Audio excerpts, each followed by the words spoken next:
atakuwa akiwaeleza wanahabari. Kumbuka kwamba Rigathi Gachagua hii sio mara ya kwanza kuzungumza na wanahabari. Wiki nzima, kwa kipindi cha wiki mbili, amezungumza sana na wanahabari tangu mchakato huu mzima uanzishwe na bunge la kitaifa. Mwengi Mtuse ndiye amepeleka hoja kumbandua mamlakani. Sasa tusikize viongozi wengine.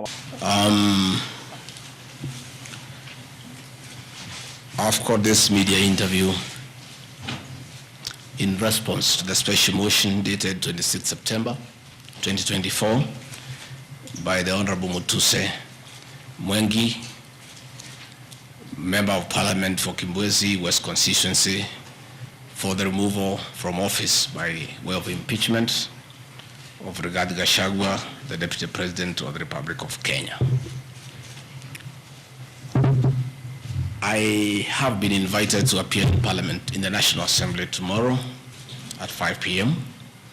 and I want to confirm to the honorable members and the Speaker and the people of Kenya that I'll avail myself at that time and prosecute my defense for 2 hours, and I trust the honorable members will be kind enough to allow me to respond in silence. I, however, considered that I'm elected by the people of Kenya directly. On 9th of August 2022, Kenyans woke up early to go and vote in their president and deputy president. And out of the millions of Kenyans who turned up, 7.2 million Kenyans decided willingly that Dr. William Ruto should be elected as president and Rigathi Gachagua as the deputy president. I think it's only fair when members of parliament decide that they want to remove the deputy president from office, the people who elected Rigathi Gachagua as deputy president hear his side of the story. I think it's only fair. And I thought it's also respectful to the voters to have the first opportunity to hear from me before the honorable members, because they are the ones who elected me to office. Article 1 of the Kenya Constitution says that the power, the sovereignty of this great nation rests with the people. And Parliament, that is the National Assembly and the Senate, enjoy delegated authority from the people. It is therefore very important that the people who elected me as deputy president get my response of the very outrageous accusations against their deputy president that have no basis, that is sheer propaganda, that is a scheme to hold me out of office because of other political considerations, and has nothing to do with violation of the Constitution. It has nothing to do with gross misconduct, and it has absolutely nothing to do with committing international or national crimes. The people of Kenya are therefore entitled by right to hear from their deputy president what is his response to those outrageous allegations. Again, an attempt to do a public participation in a very short exercise that was done. My response was not part of what was presented to the people of Kenya.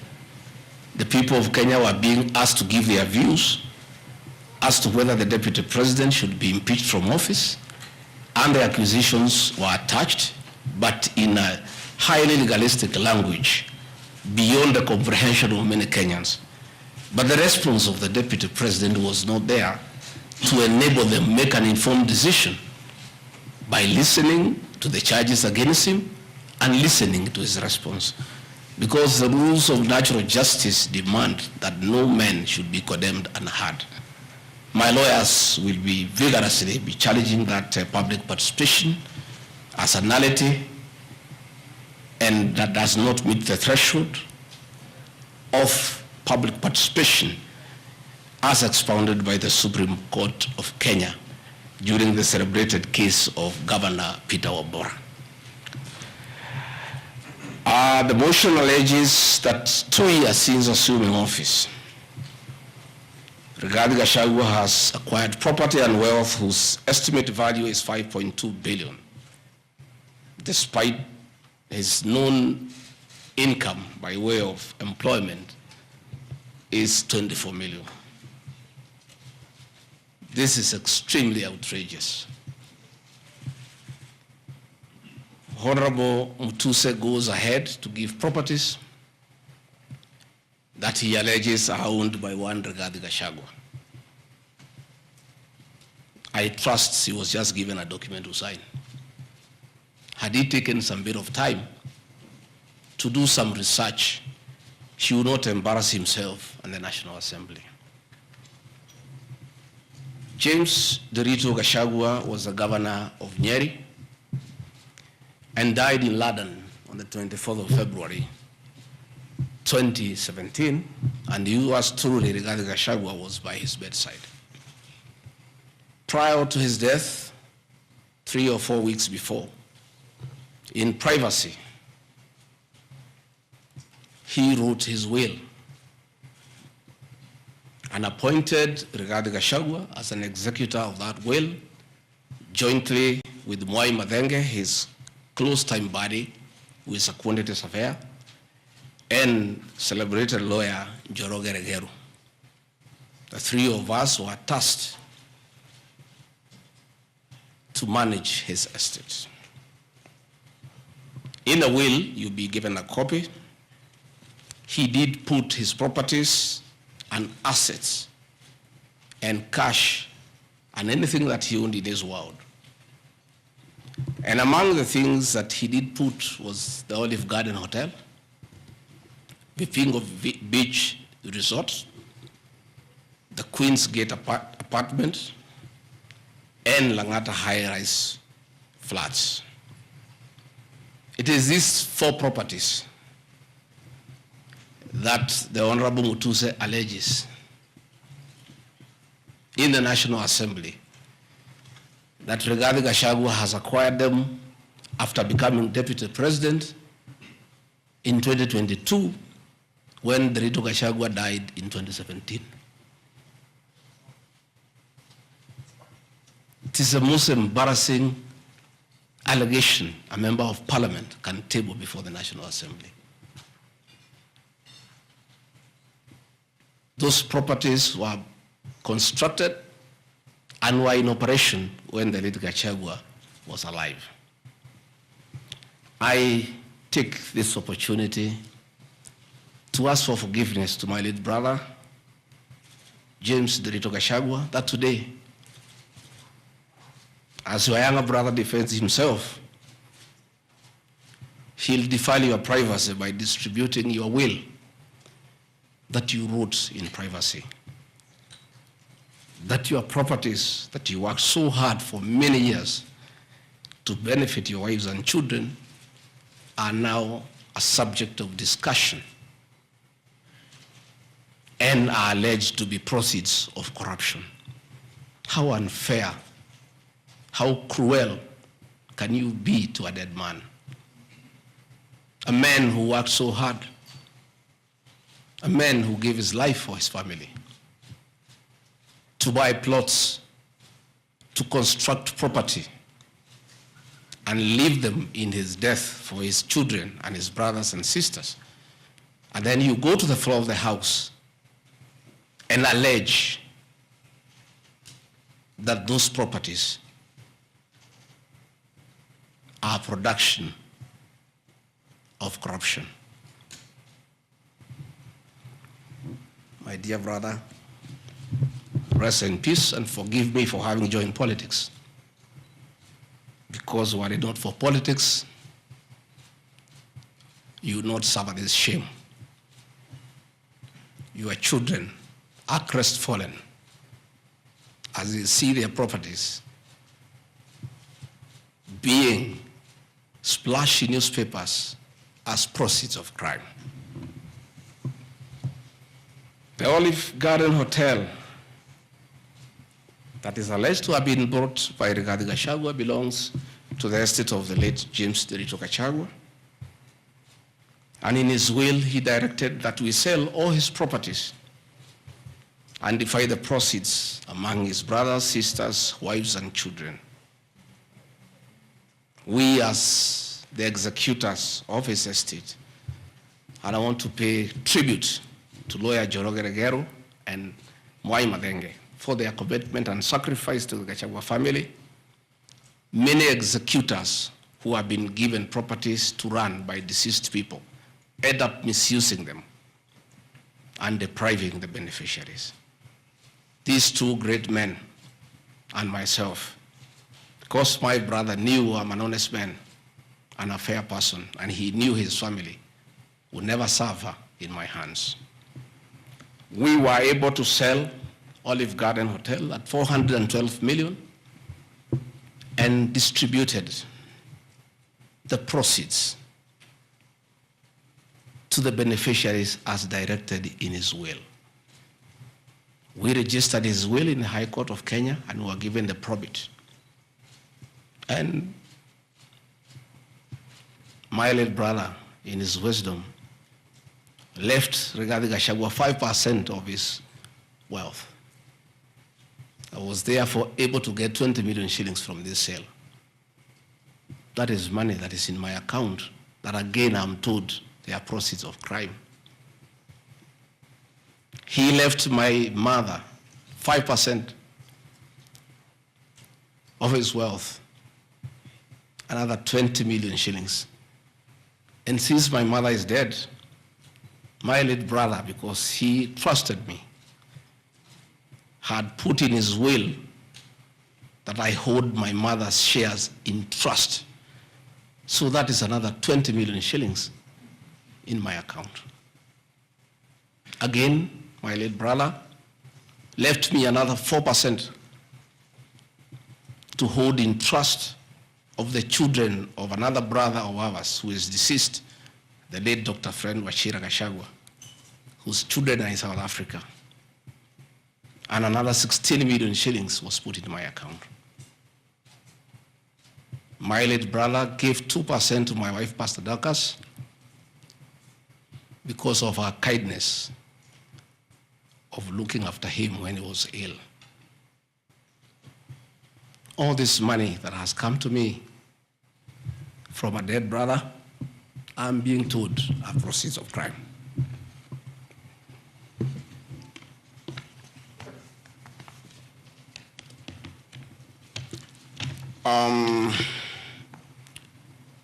Queen's Gate Service Apartments, another property belonging to the late Gachagua, is another property that I'm told I've bought as when I'm deputy president. That is why I have 5.2 billion worth of money.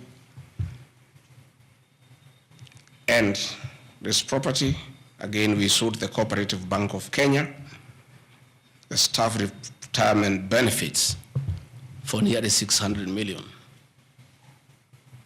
And this money we utilized to pay his debts.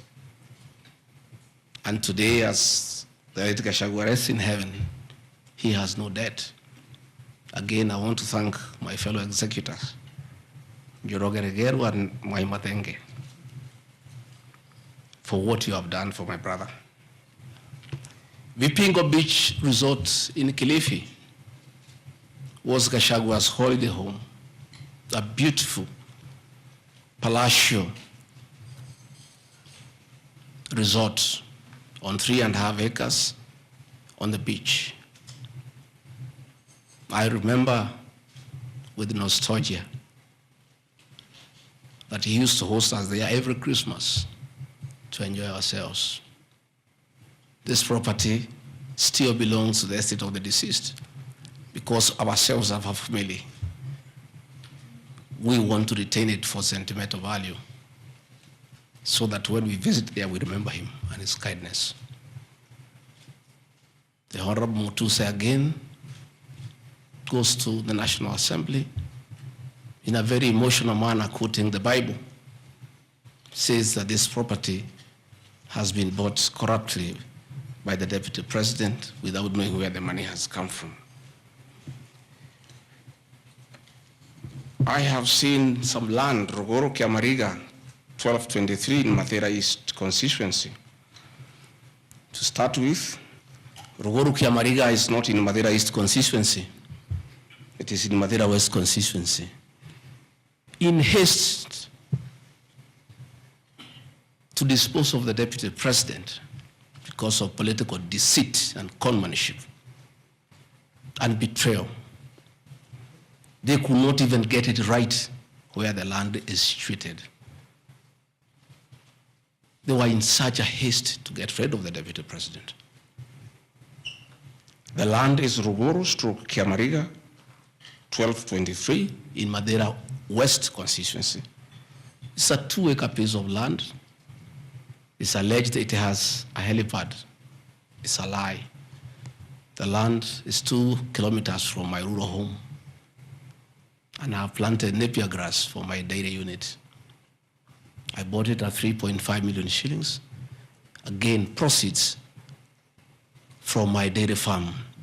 I have a dairy farm with almost 150 cows. And I do make an income of almost 1.5 million shillings every month. I can surely afford to buy 2 acres of land. And I take this opportunity to thank my brothers from the Kalenjin community for that dairy farm. Anytime I've gone to the Rift Valley, in appreciation of the support I give President William Ruto, the Kalenjin community always gives me a cow or 2. And within 2 years, I have the largest dairy farm in Mathera constituency, courtesy of the Kalenjin people. I want to thank them for their kindness. I have seen an accusation that I've bought 40 acres of land in Kakuret, Kabraine in Kieni Nyeri constituency as Deputy President of the Republic of Kenya. I saw the Honorable Njoroge Wainaina, the MP for Kieni, signed the notice of motion to impeach me on the allegations, this one being among them. Had there been no malice, Njoroge Wainaina, the Honorable MP for Kieni, would have advised the Honorable Mutuse that he sold me this land in the year 2015. I have a sale agreement I'll give you with this picture. I bought this land from the Honorable Njoroge Wainaina in 2015. I was not even a member of parliament. Yet he has appended his signature that I should be impeached and go home for having corruptly bought 40 acres of land in Kakuret. In fact, the land is not 40 acres, actually 35. The allegation is that it's 40 acres, but that land is 35 acres. The people of Kakuret know it.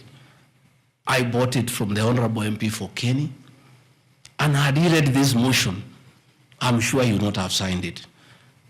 But as you all know, there was a lot of coercion, there was a lot of intimidation, and I'm sorry that I'm told the Honorable Wainaina is admitted in hospital because of threats, coercion.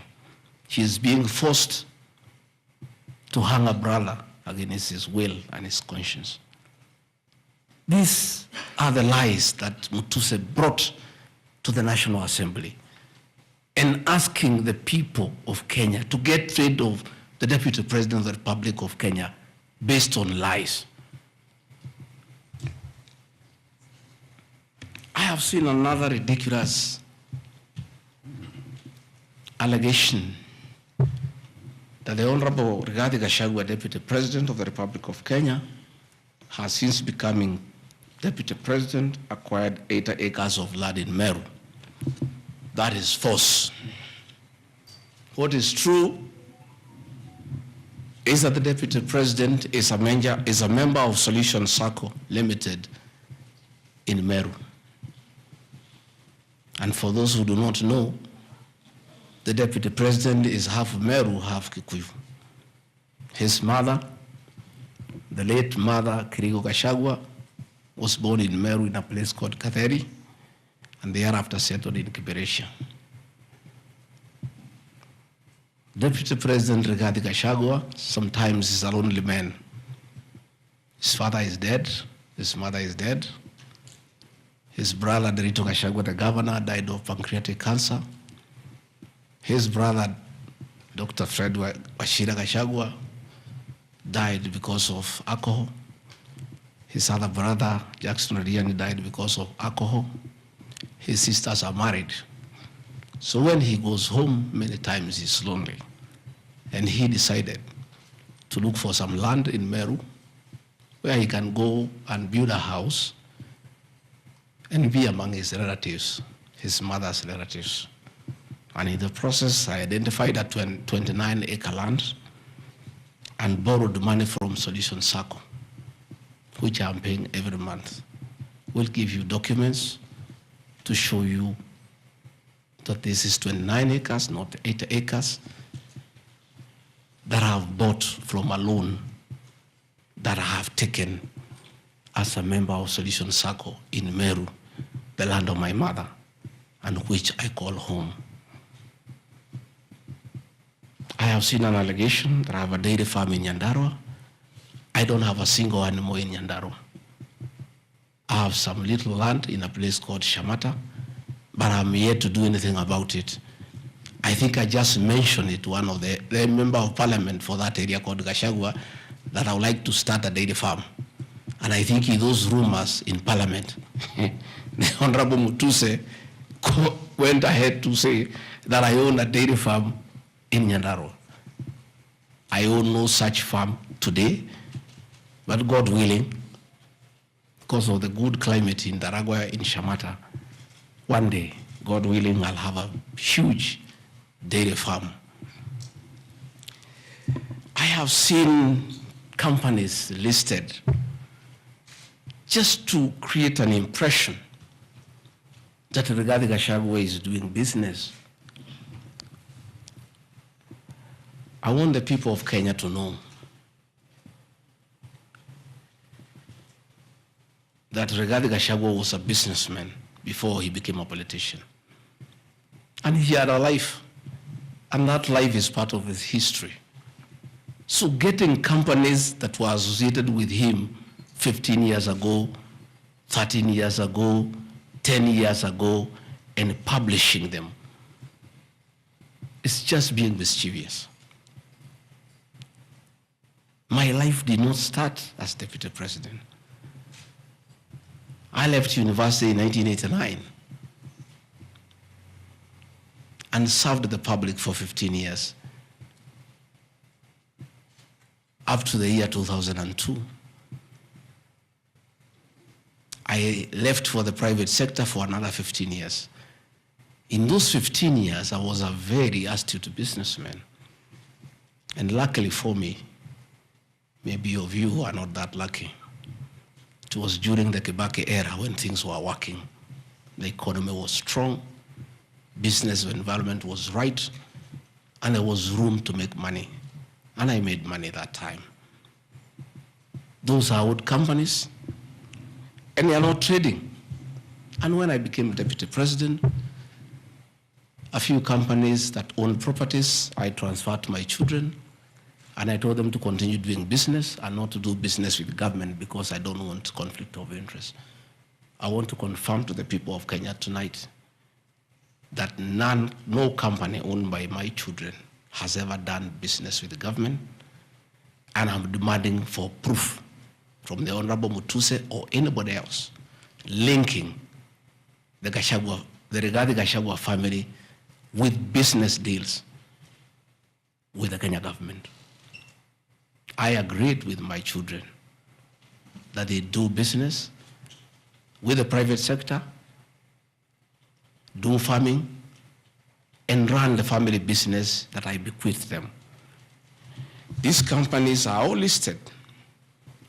And just for clarity, because I don't think they are worth a reply, because there's nothing about them.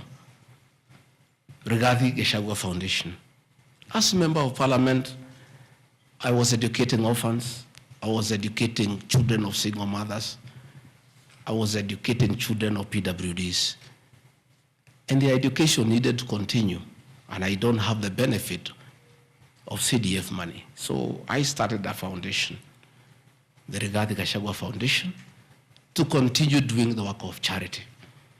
I have seen my foundation here. The Honorable Mutuse has not said what crime the Deputy President has done by having a foundation that is non-profit making. For the purposes of clarity, I'll give you the bank statement for this foundation. I have only received a total of 12 million shillings from well-wishers, which have educated children, have educated students at Pwani University, and other vulnerable people. Dorcas RIGATHI GACHAGUA Foundation is just an attempt to bring my family into mud.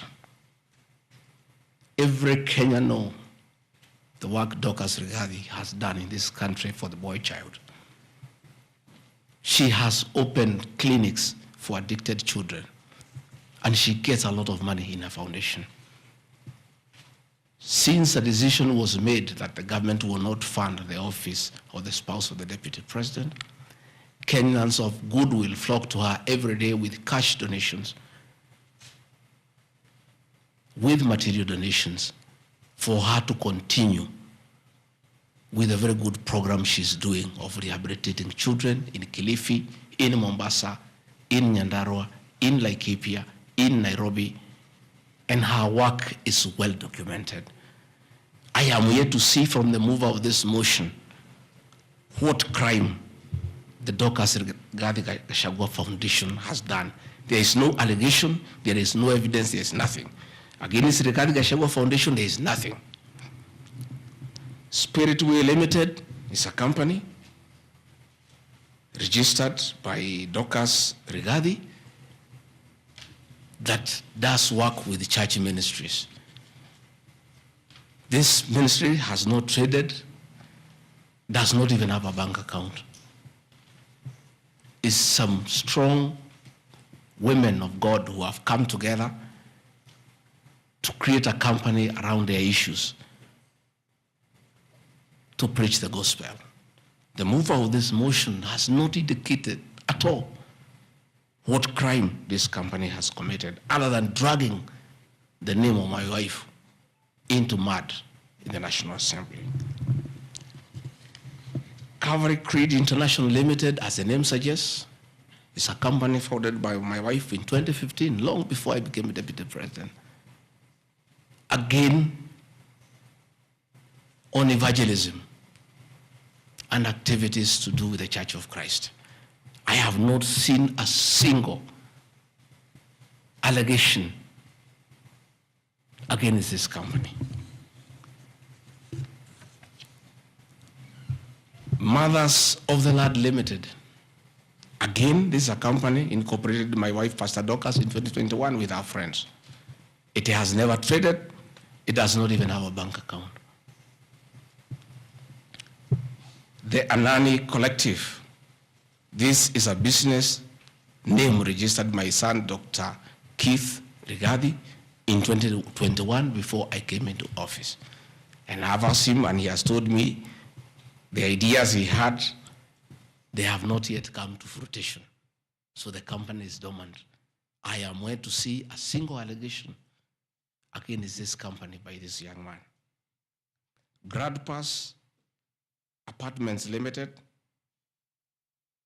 is a company that the executors of the late Gachagua put together to manage Langata View Apartments.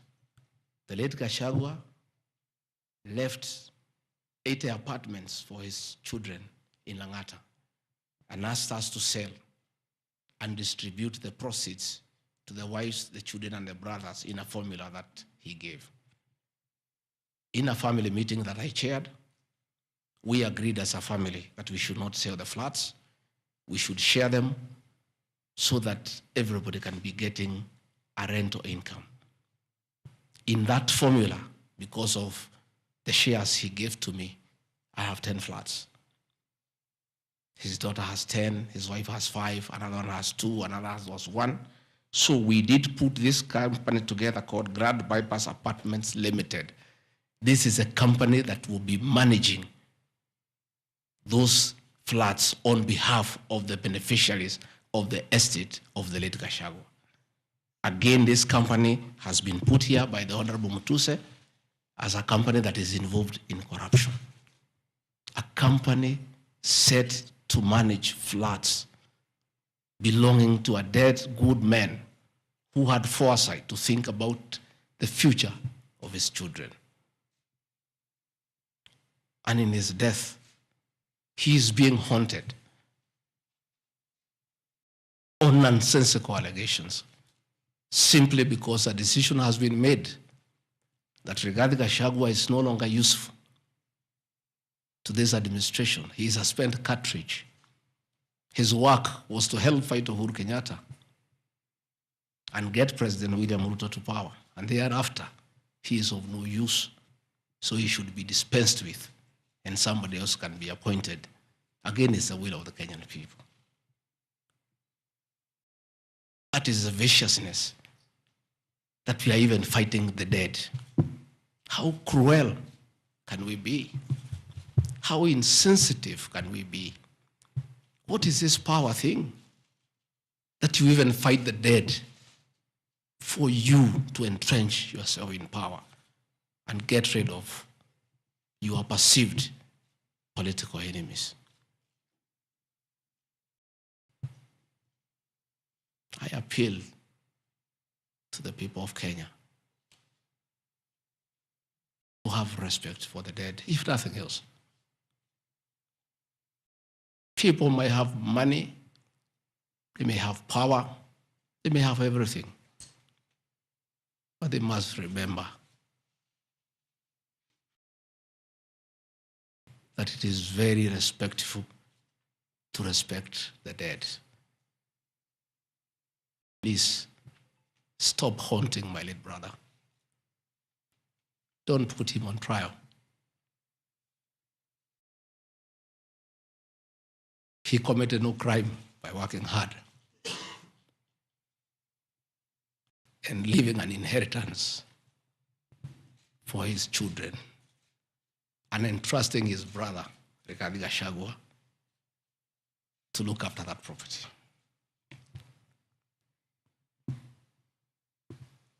Fortis Viz Group Limited is a company incorporated in 2023 by my son, Kevin, and Dr. Keith. Again, some two very enterprising young men. This company has not even taken off. They are still figuring out what business they can do. And before they can even settle down, their father is under siege. So they have to come here every day to keep me company and find out what is not happening. This company has not even started. These are young people, children. Why do you want to destroy their future? By putting their names in the press with negativity because you want to destroy their father. These are innocent boys who have decided to invest in their own country. Why do you want to destroy them? You can destroy Rigathi Gachagua, fair enough, he has lived for 59 years. But these boys, hardly 30 years. Why do you want to destroy them? Pioneer Medical Company Group, I founded this company in the year 2008. It has not done business for the last 10 years. Why are you bringing it to Parliament? Rido Furniture Mart Limited, I founded this company with my wife, Pastor Dorcas, in the year 1999. We used to sell furniture at the roundabout at Bomas on your way to Rongai. And we built this company from scratch. And it's been in existence for years. And when we stopped trading with it, we put up apartments in Koroi, in Rongai, called Rido Plaza, that are managed by this company. We collect rent. We have, I think, 40, 50 flats there, and pay tax every month. What wrong has Rido Furniture Mart done? Rido Plaza was constructed in 2012, 10 years before Rigathi Gachagua became deputy president.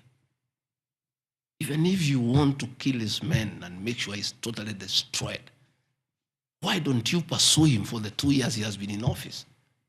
Why do you want to go back 20 years before he became deputy president and criminalize his enterprise and his hard work?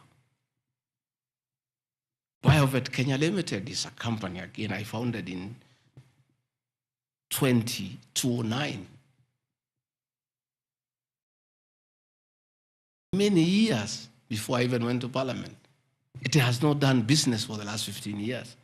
Not a single shred of evidence that this company has done wrong. It's not there. Murani Manufacturers Limited. It's a company that is founded by a character from our village and sold some shares to my wife and my children and interested them in manufacturing feeds for pigs and for chicken. It never even took off. This company has never traded in government. It has not done any business. It is actually dormant. I'm told the account has only 132,000 shillings. And you want to set the Deputy President of the Republic of Kenya, man elected by 7.2 million Kenya shillings, because his wife and children have some shares in a company that has 132,000 shillings. Surely.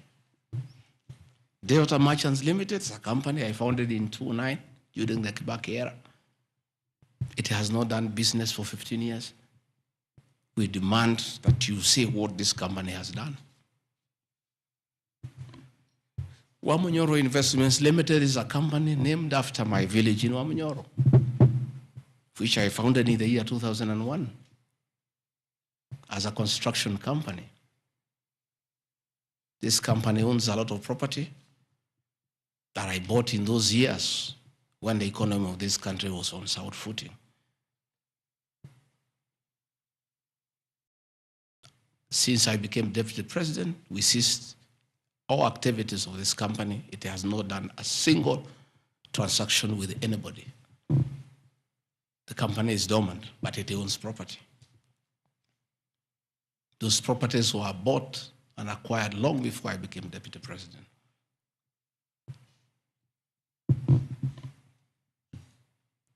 Cosmea Venture Limited is a company that was incorporated in 2018 before I became deputy president by my sons. They do what you call bulk SMS. I used to give them work when I was member of parliament to send messages to my constituents. I think they were charging me 30 cents per SMS. Some young, enterprising young people. Company 2018, it doesn't do business with government. It is not accused of any wrongdoing by anybody, anywhere, just putting the name there. Royal Crimson Ventures Limited, again, incorporated in 2018 by my children to do their little business. No allegation of any wrongdoing has been annexed to the motion. Kurito Properties Limited, again, this is a company that me and the co-executors put together for the purposes of managing the Vipingo Hotel. No details of any accusation, any wrongdoing, nothing. Crystal Kenya Limited, this company I founded in 2009. And when I became deputy president, I gave out my shares to my children. And myself and my wife, we got out and asked them to continue doing business. My two children, like their father, very enterprising.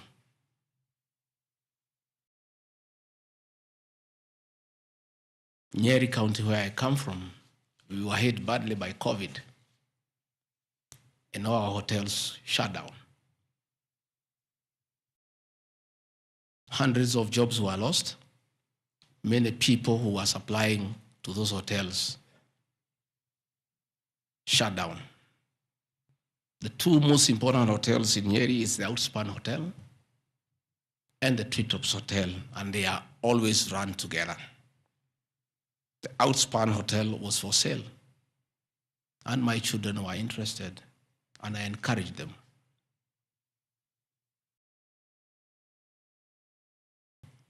Treetops Hotel cannot be sold. It belongs to KWS. It's a government hotel. You can only lease. And the person who owned Outspan Hotel had also leased the Treetops Hotel. So my son acquired Outspan Hotel and got an assignment of the lease. So they don't own Treetops Hotel. It's on a lease from KWS to Aberdare Safari, then an easement to Crystal Kenya that is run by my children. I shouldn't be here talking about Crystal Kenya Limited and my children because they are not part of this proceeding. But they have no other forum to defend themselves, so I have to defend them. They are grown-ups. They should defend themselves, but they don't have the forum. They went to a bank and borrowed 600 million. The documents are there. And bought a hotel and bought the lease. And I publicly announced that my family has acquired the two hotels because there was nothing to hide. I saw no need to advise my children, like other people do, to buy the properties through proxy because this was street business. They went and borrowed 600 million from the bank. And they were given 1 year moratorium, which is not over, to do the renovations and all that and open the facility. But I want to thank my son, Dr. Keith Rigathi. He worked very hard. And I think last month or so, I was at the Treetops with the British High Commissioner to open the Treetops. The Treetops is so important to the people of Nyeri and the Aberdare ecosystem. It is in the Treetops Hotel that Princess Elizabeth slept as a princess and woke up as a queen. And when that facility was shut down, it was very devastating to the people of Nyeri and the Aberdare ecosystem.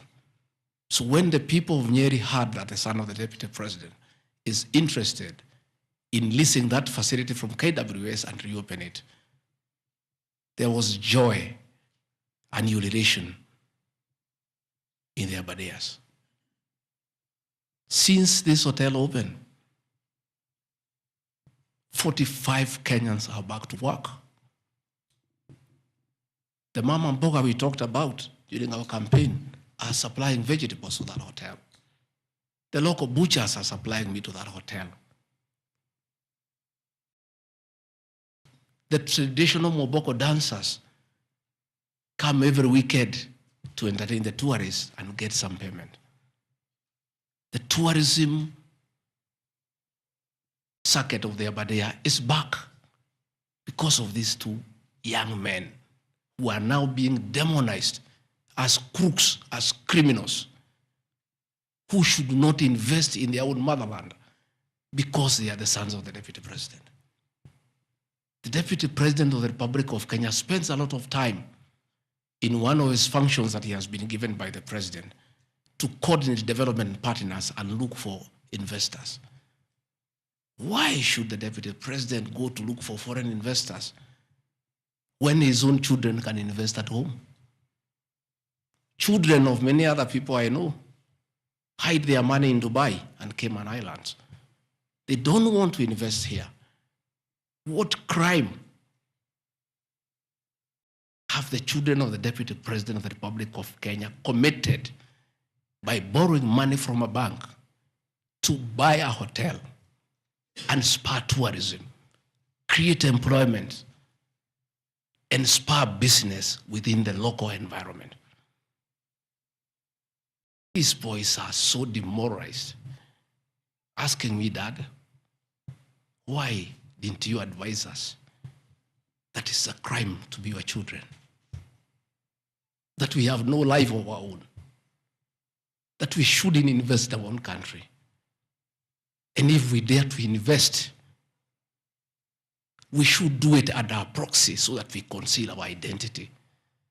Are we criminals by virtue of being your children? That's a question my children are asking me.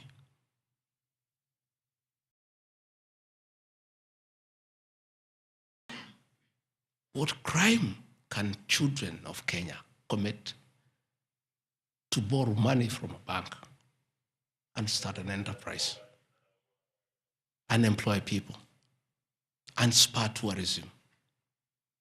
How unfair can a country be to its young population to condemn them for being enterprising? I'm being told by the National Assembly that I need to be impeached from office because my children have dared to borrow money, buy property in their name and invest in their own country. And for that, their father should be sent home. I want to conclude by Karadi Farm Limited. This is a farm I founded in 2001 with my wife, Pastor Dorcas. And it runs our farms. It runs our dairy farm in Nyeri that is doing very well. I'm making $1 million shillings also every month.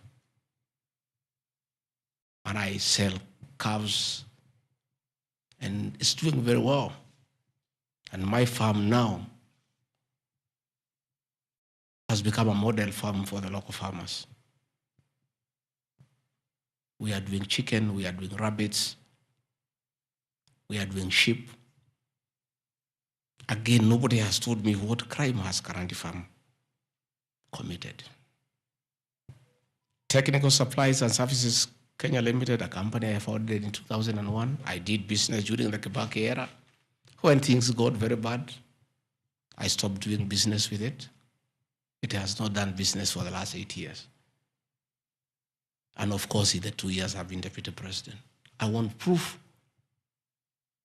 Tomorrow, the National Assembly to table proof what these companies have done. They will be very embarrassed before the people of Kenya. This will be the most shameful act ever in the history of our National Assembly, where you go table a motion that is so sensational based on trash and not a single accusation backed by evidence.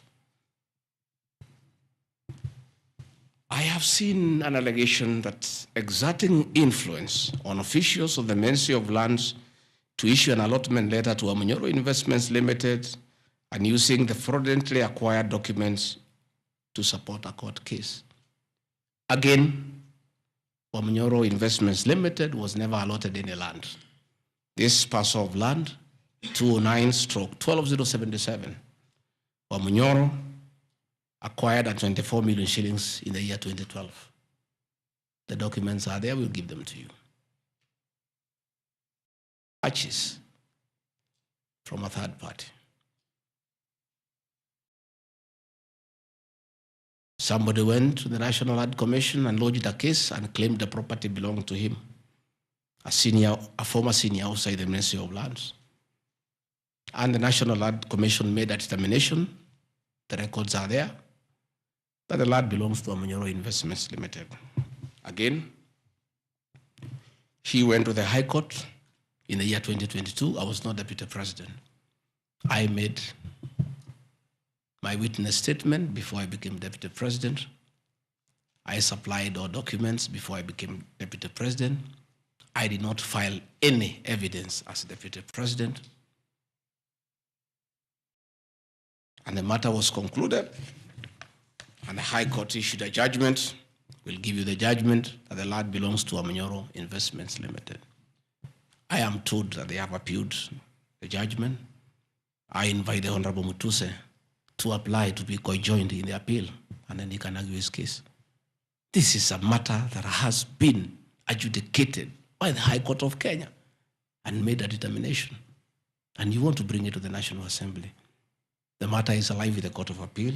It is sub judice to even discuss it in Parliament because a determination has been made. Irregular procurement of mosquito nets at a cost of 3.7 billion. I saw a huge headline from the Star newspaper, planted headline. This is the most ridiculous headline I've ever seen. And this is the most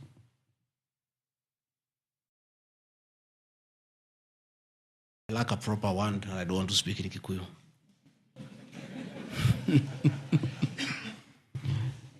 I think somebody needs to give me some water. What I'm looking for.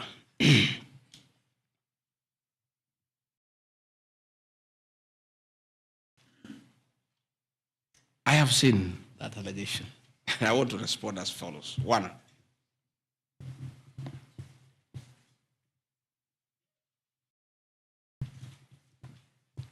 there is Andrew Mulwa. He has sworn an affidavit with the false allegations. And he had better be very careful. Because he has made a statement on oath. In the affidavit, he says that Deputy President was involved in KEMSA 3.7 billion irregular procurement of malaria nets, either directly or through proxies. Further,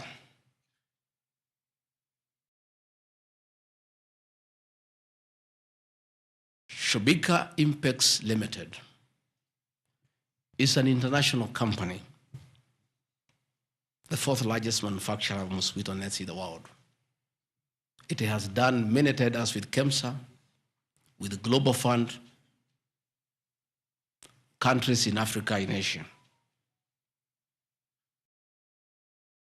And there was a tender.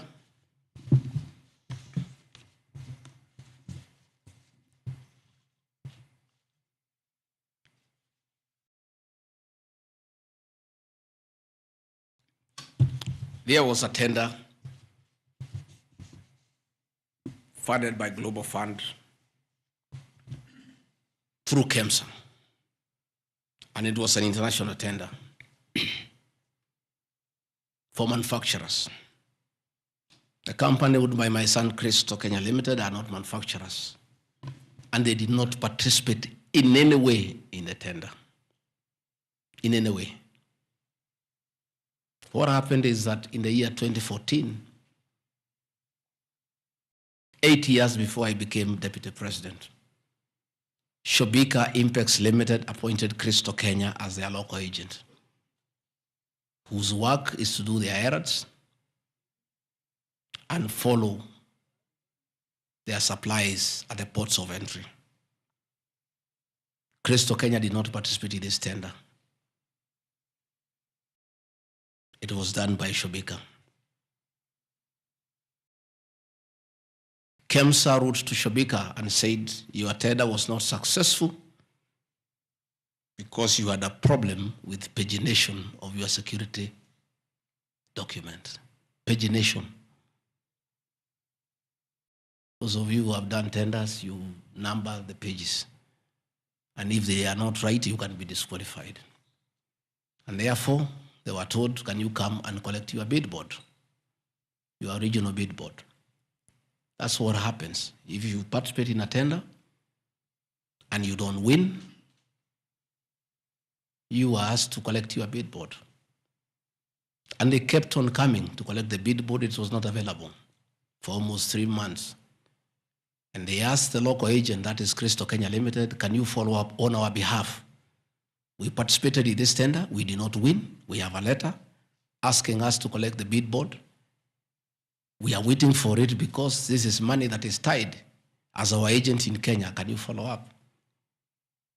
And that is why when my son, on behalf of Christo Kenya Limited, went to KEMSA trying to follow up.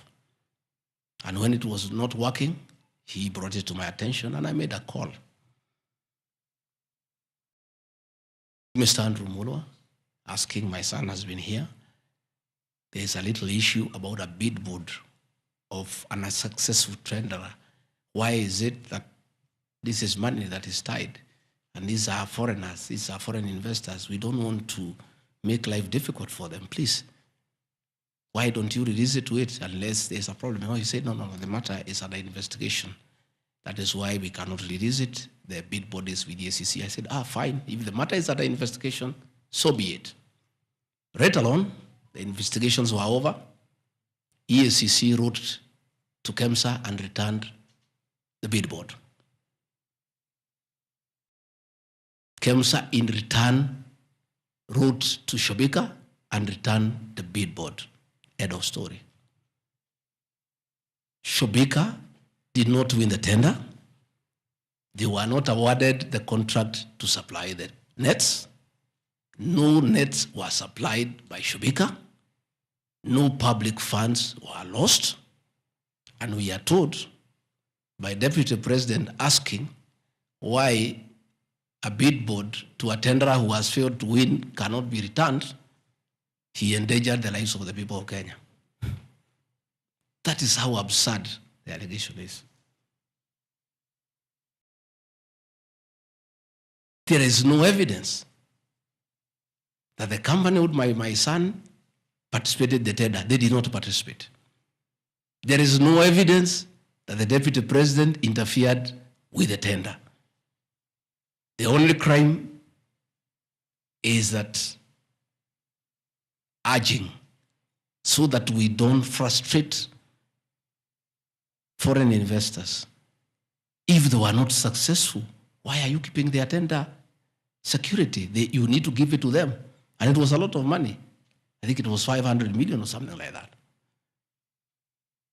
So I want to say these are very ridiculous. And I take great exception to the headline by the Star. Please, we'll give you the documents. Tell us, where was the Deputy President involved in that tender? This is a tender that never was. And for the record, to show that this tender had no problem, after the investigations, during the investigations, the CEO,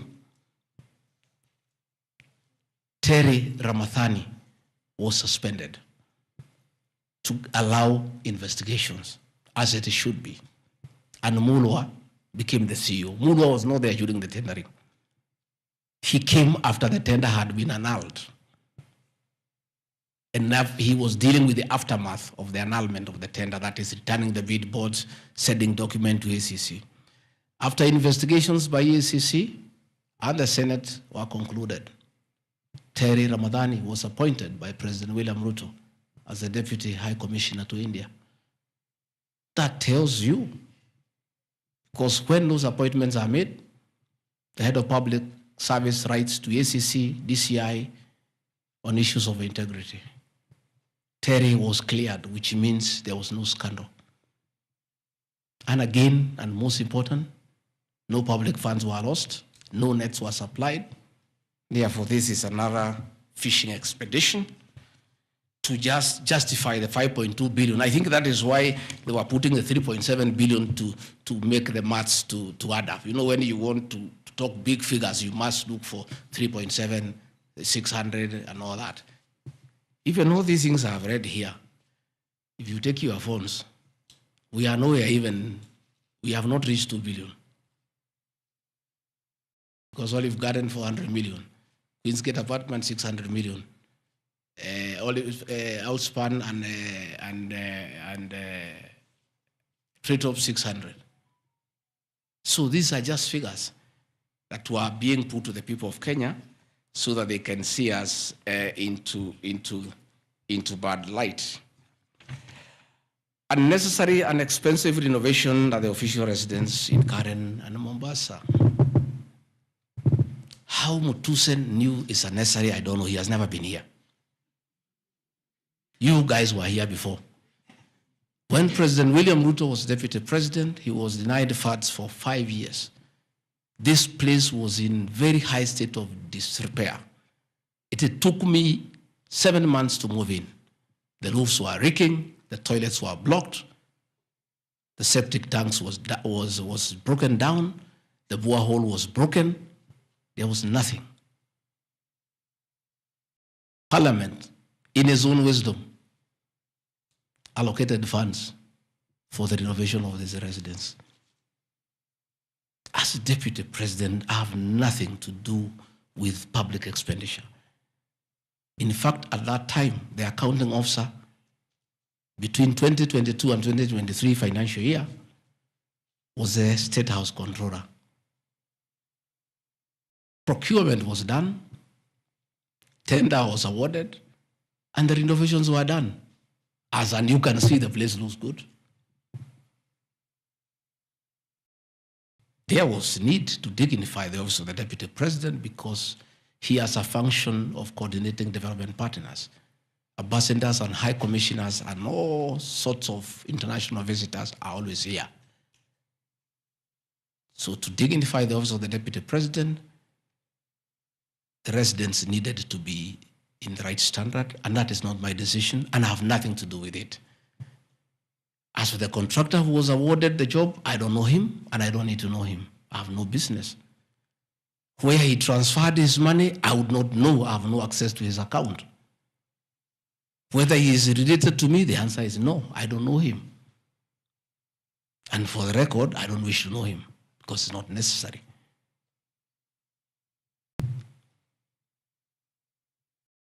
Government expenditure is audited every year by the Auditor General. Since this office was under the executive office of the Deputy President for that financial year, the Auditor General did her inspection and gave us a clean bill of health.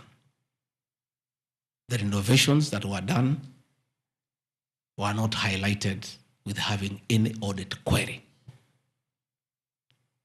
If the Honorable Mutuse had taken his time to look at the Auditor General's report, he would not have brought this baseless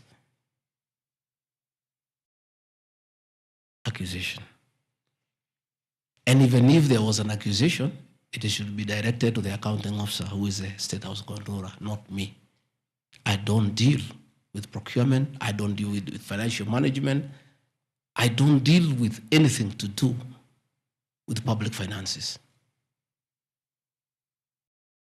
Since the matter has been raised, I have to answer to it. I have looked at the Auditor General's report, clean. I have looked at the contract, it's signed by the Controller of State House. As to the work, that I can attest, they did a very good job. And this residence has been dignified. The same with the residence in Mombasa. You know, the residence in Mombasa is where President William Ruto and his wife, Mama Rachel, were chased away, and the house allocated to the regional commissioner. And on assuming office, I took up the residence. It was in state of disrepair. Again, it was renovated. It's a good place. And I normally go there when I go to Mombasa. And it makes a lot of sense because before the renovation of that residence, anytime I went to Mombasa, I normally have a huge delegation of security people, hospitality, and all that goes with the office, not really me. The bills were very expensive. It makes a lot of sense to have an official residence for the Deputy President in Mombasa so that when he is there, you cut down on public expenditure.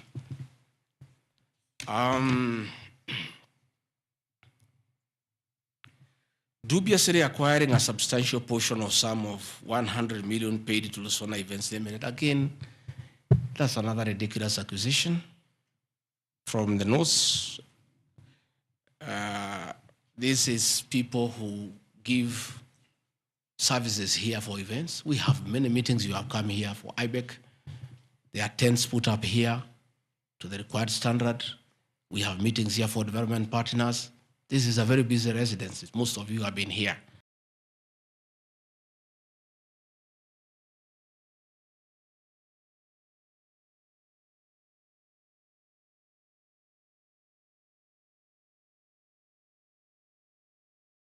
Again, I don't get involved in procurement. That is the work of the accounting officer and his team in public finance management.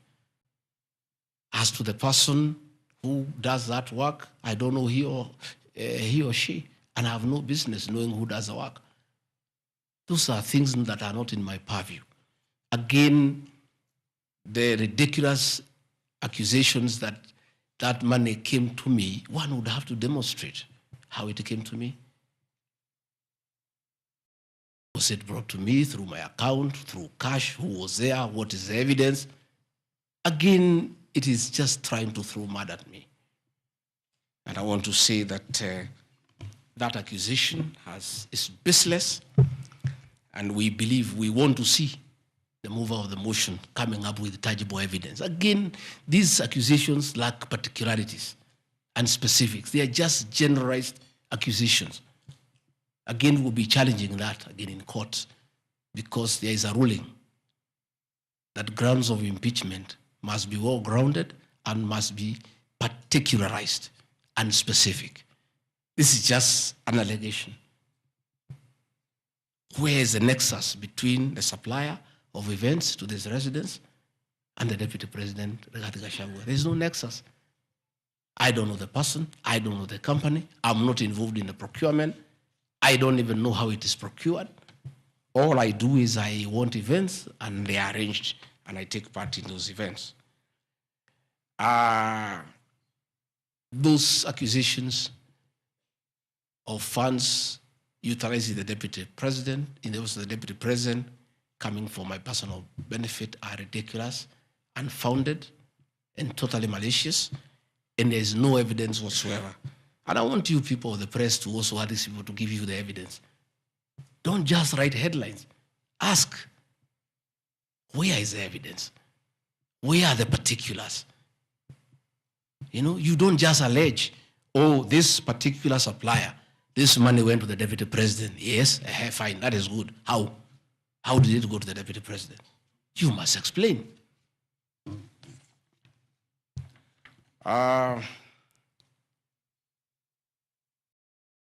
Alleged sensational but false allegations against Lady Justice Esther Maina.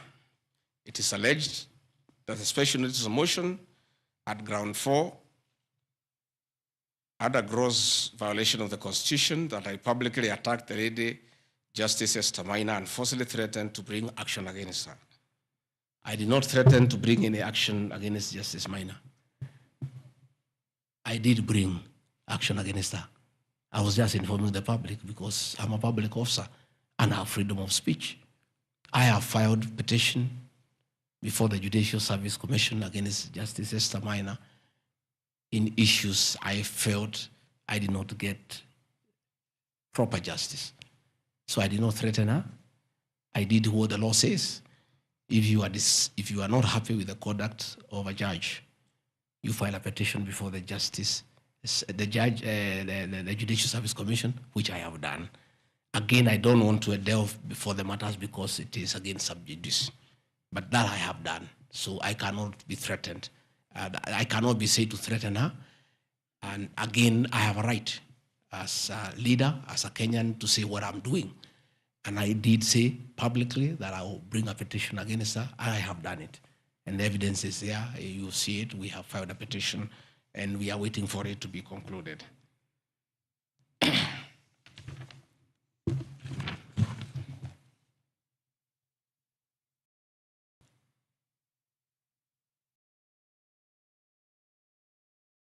Again, I want to emphasize that my statements were protected speech consequent to a decision by the landed judge in a matter involving my personal assets, which I disagree with and found to be wholly unfair.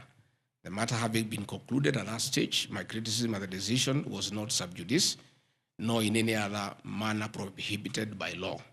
While I respond to the ruling of the landed judge, I was in absolute disagreement with it. Contrary to the assertions, the special motion, I did not forcibly threaten to bring action against the landed judge. I took legal action available to every citizen of Kenya under Article 168(2) of the Constitution, which allows any person to petition the Judicial Service Commission for the removal of any judge, and filed a legal complaint before the Judicial Service Commission in March 2024. Complaint being live before the JSC, discussion of the conduct of the landed judge in the said matter here would be sub judice. Diverting materials meant for construction of Kilifi Malindi Highway to tarmac a private load to Vipingo Beach Resort.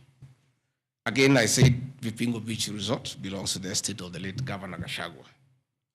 The facts are as follows. King Charles III visited Kenya between 30th October 2023 and 3rd November 2024.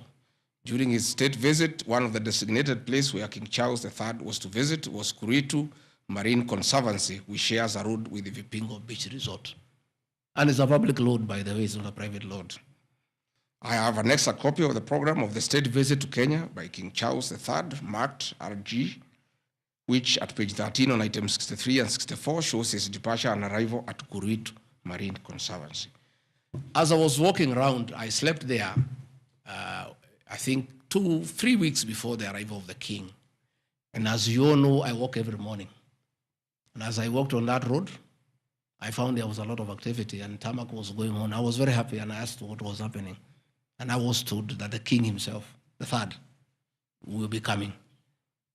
So, like all other residents of that area, we are very indebted to King Charles III, that this was done very speedily. Rigathi Gachagua never called anybody to do this road. In fact, I'm informed that this road is donor funded, the one to Kilifi, and there is a component of corporate social responsibility. And I have learned after I have inquired that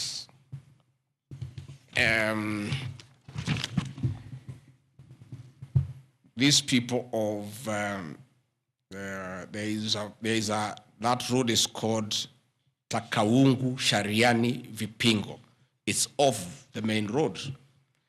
And I am made to understand that Kuritu Marine Conservancy,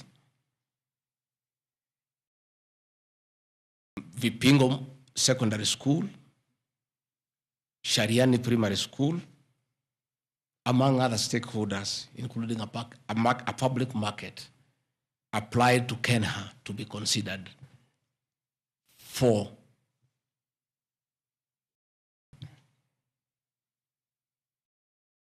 corporate social responsibility. And I think the issue of the king hastened that request. And that's why I said we are grateful to the king. Again, I invite evidence to show that I influenced that road. In any case, I would like to know the member of parliament for that area, how he will vote in this motion. He should be a very happy man. If Deputy President Rigathi Gachagua occasioned a tarmac road to be done in his constituency, he should vote for me. But I didn't. And when I went there, that Shariani market, people are very happy with that road because I walk there in the morning when I sleep there. People are very happy with that road. The secondary school there, the boys and girls are very happy. The primary schools are there. And again, contrary to the assertion by the Honorable Mutuse, it's not a private road, it's a public road. And it is serving many people, a primary school, a secondary school, a market, and a whole community, including the family of the estate of the late Governor Rigathi Gachagua. We are just beneficiaries of good deeds by our government that were hastened by the arrival of His Majesty the King III. Undermining the president and the cabinet by allegedly making contradictory public statements from the position taken by cabinet regarding the evacuation of the people residing along Nairobi River. To start with, for the record, President William Ruto has never complained to me that I have undermined him. If he has told that to Honorable Mutuse, I would like to know that he has complained to Honorable Mutuse that his deputy has undermined him. Article 147 of the Constitution provides the Deputy President shall be the principal assistant to the President and shall deputize for the President in the execution of the President's functions. Article 28, which states that every person has inherent dignity and the right to have that dignity respected and protected. Article 29C, which states that every person has the right to freedom and security of the person, which includes the right not to be subjected to any form of violence from either public or private sources. Section 152G1 of the Land Act, which states that notwithstanding any provisions to the contrary in this act or in any other written law, all eviction shall be carried out in strict accordance with the following procedures. A, be preceded by proper identification of those taking part in the eviction or demolitions. B, be preceded by the presentation of the formal authorizations for the action. C, where groups of people are involved, government officials or their representatives to be present during an eviction. D, to be carried out in a manner which respects the dignity, right to life and security of those affected. Include special measures to ensure effective protection to groups and people who are vulnerable, such as women, children and elderly, and persons with disabilities. F, include special measures to ensure that there is no arbitrary deprivation of property or possessions as a result of the eviction. G, include mechanisms to protect property and possessions left behind involuntarily from destruction. H, respect the principles of necessity and proportionality during the use of force and give the affected person the first priority to demolish and salvage their property. Critically, our Constitution provides at Section 147(2) that first, the Deputy President shall perform the functions conferred by these constitutions and any other functions of the President as the President may assign. Pursuant to Article 3 of the Constitution, I, as well as every citizen of Kenya and state of public officers, have the obligation to respect, uphold, and defend the Constitution in performing any of my functions. The national values and principles of governance contained in Article 10 of the Constitution by those state organs, public officers, and all persons, including myself as the Deputy President, wherever we make or implement public policy decisions. In relation to this matter, these national values and principles include the rule of law, democracy, and participation of the people, human dignity, equity, social justice, inclusiveness, equality, human rights, non-discrimination, and protection of the marginalized. Adherence to these principles became extremely important when we, as state officers, are contemplating legal evacuation of citizens with a duty to avoid inhuman forced evictions that would be contrary to our Constitution and international law. While campaigning with the President, and subsequently when I was sworn in as Deputy President, you can remember, I promised as a key pillar to the Kenya Kwanza government that there will be no forced and unlawful evictions and that all evictions shall be human and entail legal compensation. You remember my inauguration speech. I said never again shall this administration carry out inhuman evictions in a brutal manner as was done in the previous administration. I and my office, the Office of the Deputy President, have undertaken extensive engagement with all parties in regard to the cabinet decision on eviction, which I fully support, including the Nairobi River, which is an entity under the ODP and County Government of Nairobi. Adherence to these principles become extremely important when we as state officers are contemplating legal evacuation of citizens with a duty to avoid inhuman forced evictions that would be contrary to our Constitution and international law. Guideline number 6 of the United Nations General Assembly, guidelines for the implementation of the rights to adequate housing, prohibits forced evictions, and the state should ensure that any eviction under domestic law are fully compliant with international law. The guidelines further require meaningful engagement with communities to ensure that the rights of residents are implemented cooperatively without the need for eviction procedures or police enforcement. I have supported the implementation of cabinet directives on the eviction, safe for the fact that on being informed that each person residing at the Nairobi River was being evicted and paid only 10,000 shillings, which I and many other Kenyans felt inadequate compensation for eviction. I insisted that the government should abide by constitutional dictates and international norms while implementing any cabinet decision, including eviction, and maintain the dignity of citizens of Kenya facing evictions. My statements did not and cannot be construed to undermining the president, because the president, like me, sought to defend the very constitution. I hope I'm very clear. Am I clear? I cannot, I will not oversee, supervise, forced, brutal eviction against the people of Kenya. That I will not, and I can't.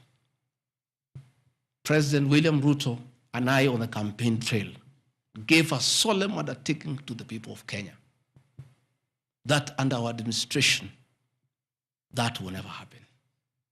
So when I was asked to oversee brutal,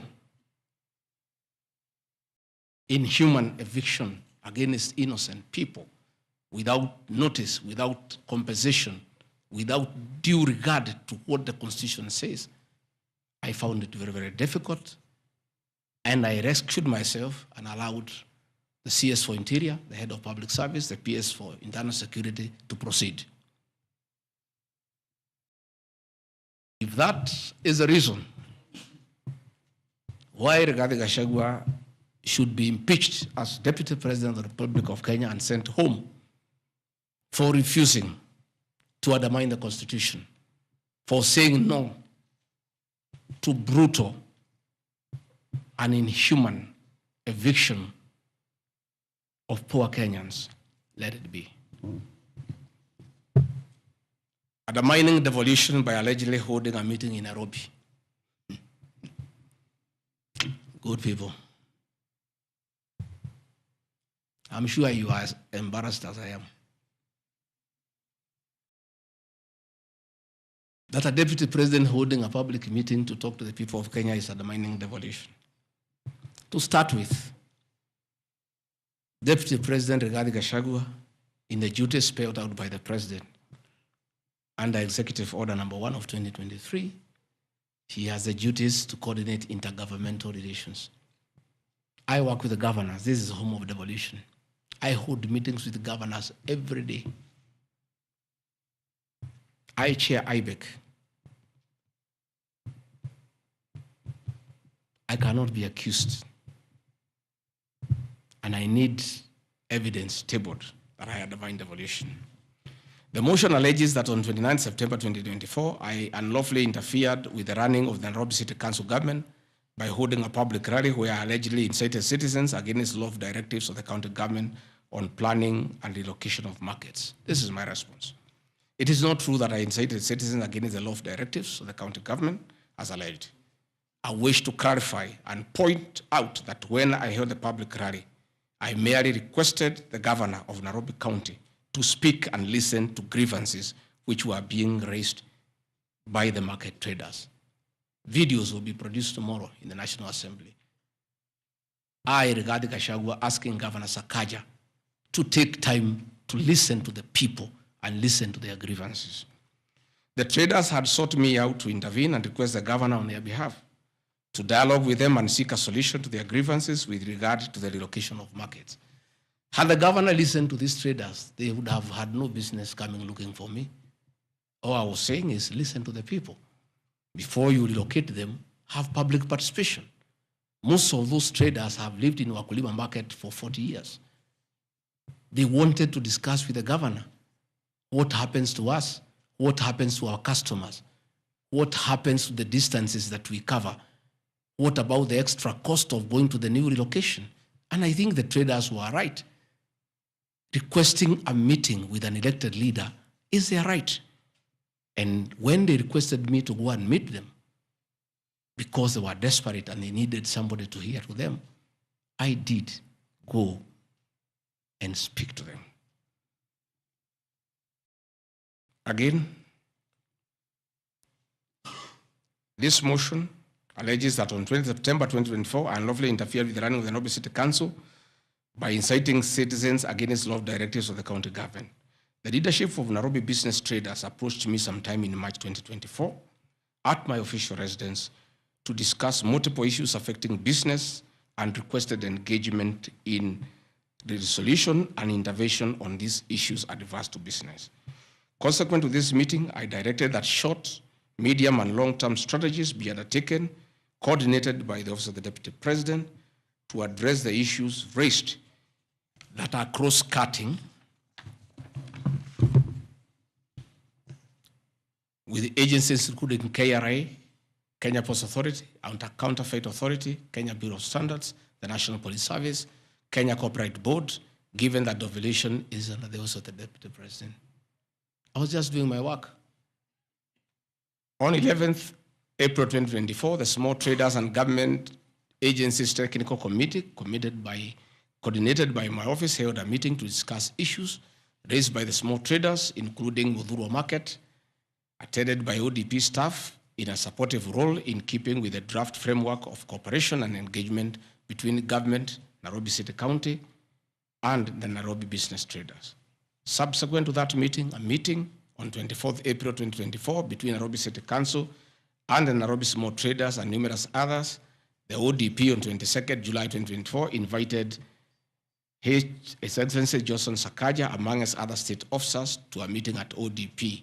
Officers scheduled for 22nd July 2024 to review the draft framework of the cooperation and engagement between the small traders and the government of Kenya. On 3rd September 2024, the ODP wrote to Governor Johnson Sakaja and all other stakeholders, submitting a final combined draft of the framework for review and feedback.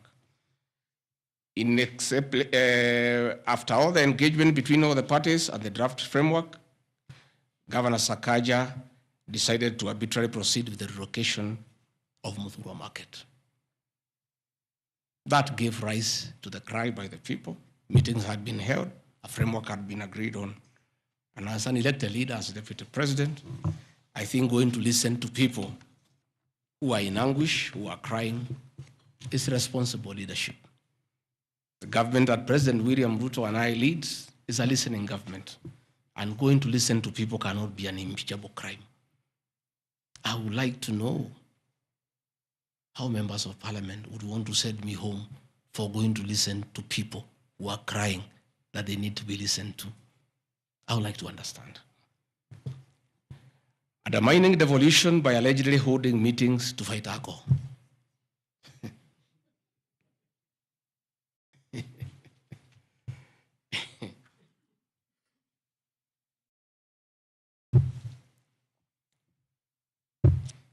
I think tomorrow will be the greatest circus.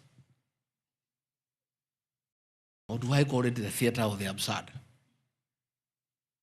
That Deputy President RIGATHI GACHAGUA, undertaking duties assigned to him by the President to fight illicit brews and drugs across the country, should be impeached because by doing so, he is interfering with the devolution. I held meetings in Nyeri, attended by Governor Kahiga, Governor Waiguru, Governor Irogo Kangata, Governor Wamatangi, Governor Kiari Badilisha. I held a meeting in Chuka, attended by governors of Embu, of Tharaka Nithi, of Meru.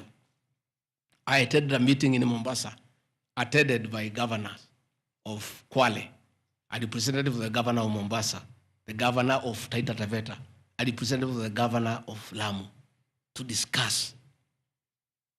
I held a meeting in Nakuru, nearly with all governors present, and all of us jointly, under my chairmanship, the Ministry of Interior and Governors, we agreed on how to tackle the menace of illicit brews. And we have a good story to tell. Out of those efforts, our young men who are sleeping in trenches are back home.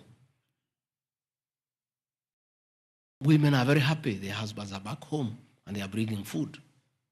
In fact, some children have been born.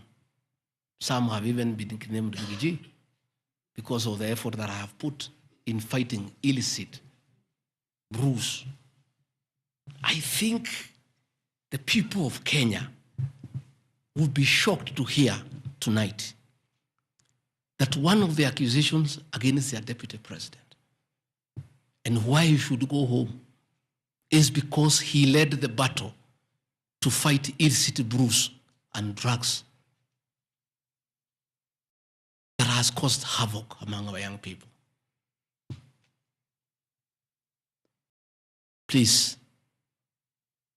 if Rigathi Gachagua is a problem, why don't you assign this job to somebody else? Because this job must be done. We must get our children off drugs. We must fight illicit alcohol. And saying that you want to impeach the deputy president because fighting illicit brews and drugs is interfering with the devolution. I think this is the greatest joke of the year. Even the 291 MPs who signed this motion, most of them, because I know them, have looked for me personally to thank me for the way I have successfully led the war against drugs and illicit brews. And that is why that sham public participation should have had my responses, so that the women could hear that one of the accusations against their deputy president is that he should be sent home because he was leading the war against illicit brews and drugs. I don't know. I think there is something wrong in this country. That somebody has sat down to draft a motion to impeach the deputy president of the Republic of Kenya.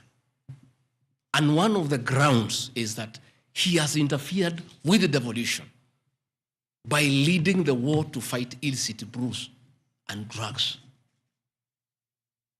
This is a height of absurdity. And Parliament will be the theater of the absurd. I would like to hear what is the nexus between fighting illicit brew and interfering with the devolution. I would like to know. I've never had any governor complain. I've never had any MCA complain. I've never had any Kenyan complain. The only Kenyans who have complained are few. They are the manufacturers who are manufacturing poison under the guise of producing alcohol. Those are the only few ones.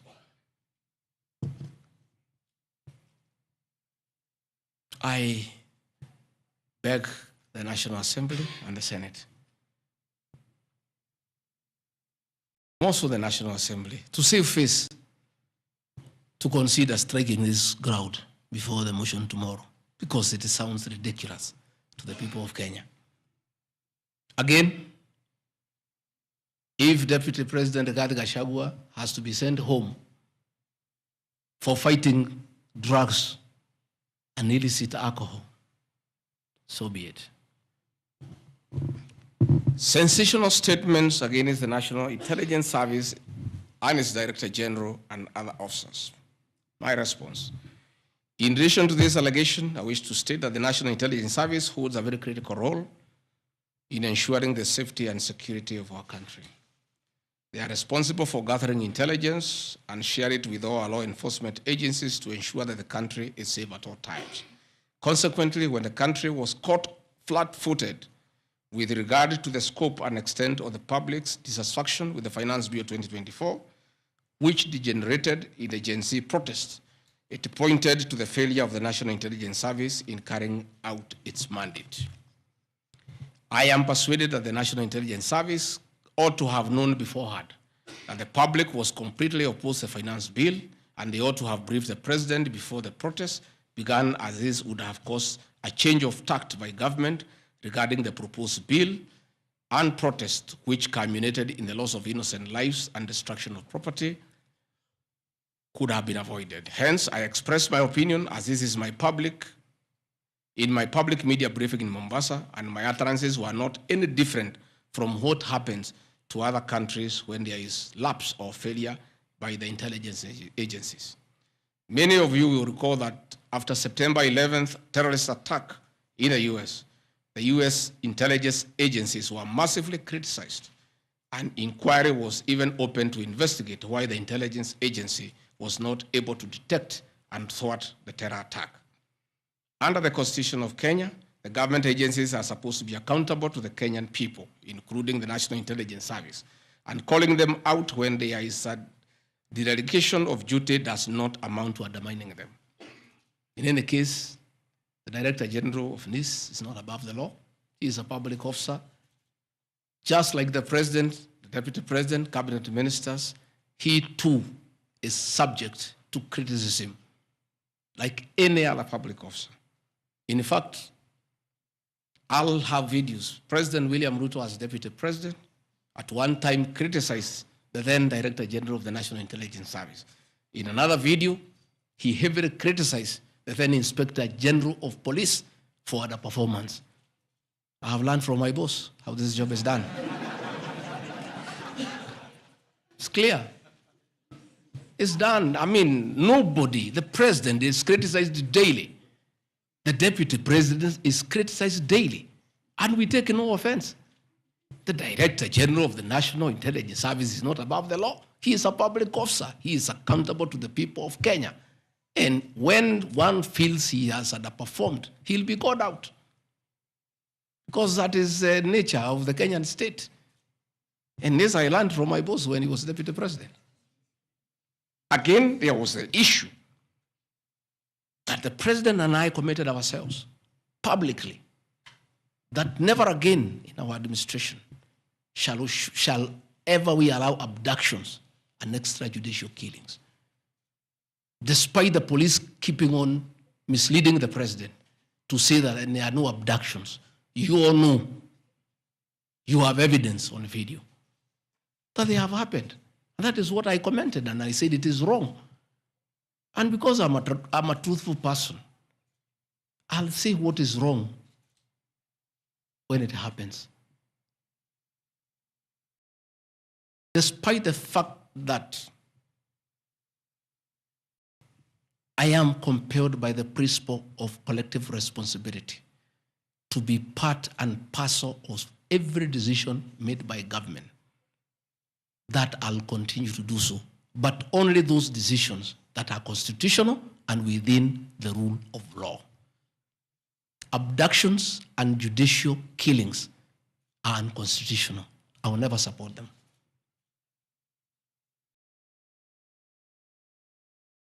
President William Ruto has been criticized left, right, and center. I have not seen him take anybody to court for criticizing him.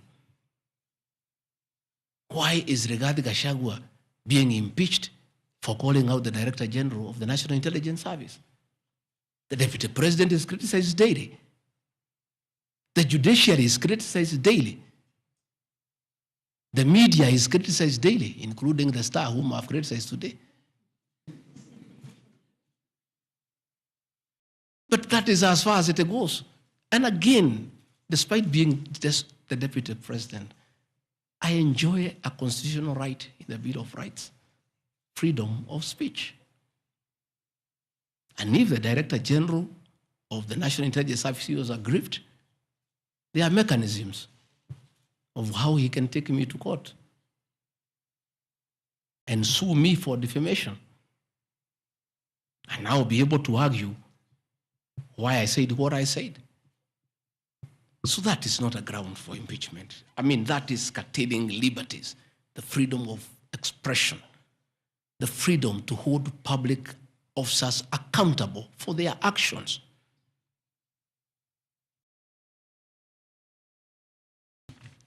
And I want to say finally,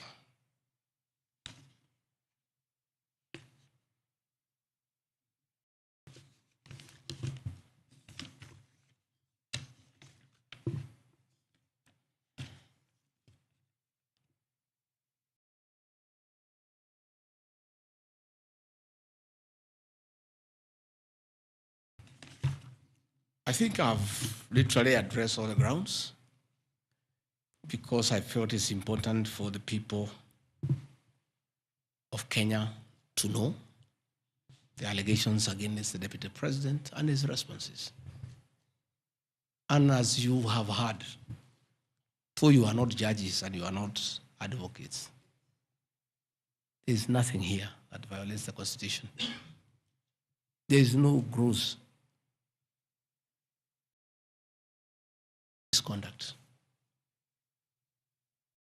There is no crime that has been committed.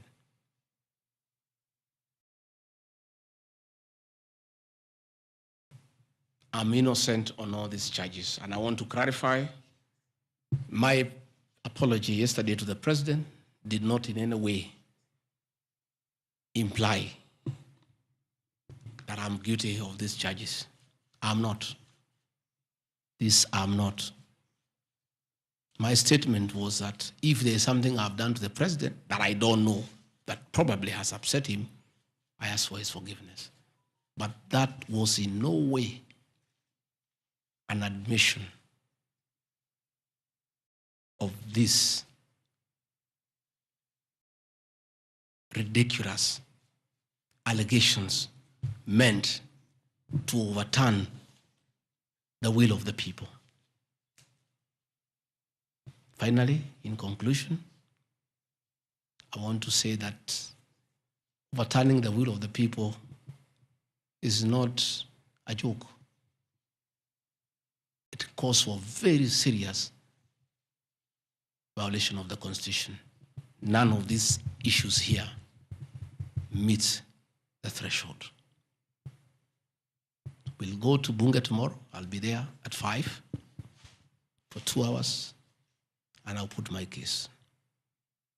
In the unfortunate event it proceeds to the Senate, I'll be there again to prove my innocence by way of evidence.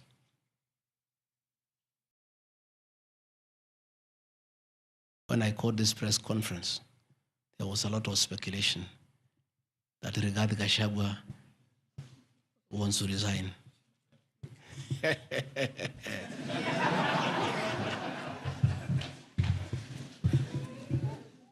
This is a man elected by 7.2 million Kenyans.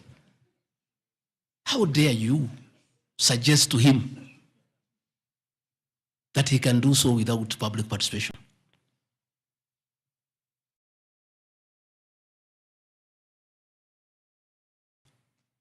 I have no intention whatsoever to resign from this job. I'll fight to the end. I have tremendous respect for our judiciary and the professional judges of the High Court, the Court of Appeal, and the Supreme Court. And in the professional manner, they have handled serious issues affecting Kenya. The impeachment of a deputy president elected by 7.2 million Kenyans is not a small matter that can hastily be decided by a few members of parliament and senators and wish it away.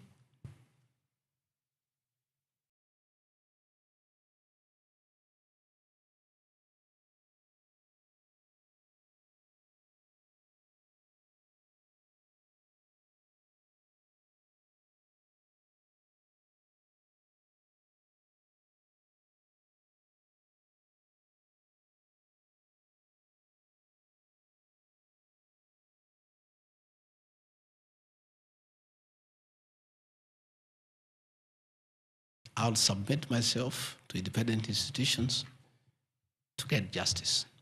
And I'm sure, I have no doubt in my mind that I'll get justice. And this impeachment will be thrown out. And I'll carry out my duties as deputy president. That is why anybody saying feel as to me to resign is a joker. And I found a few of people using my friends to come and sweet talk to me. Please, my friends, I don't want to become enemies with you. When you are given such silly messages, don't bring them to me. I have no intention. I cannot resign. I did not give myself this job. I was given by the people of Kenya. I've done nothing wrong against the people of Kenya whatsoever. I've worked hard. I've been very loyal to my boss, President William Ruto. I have worked hard every day.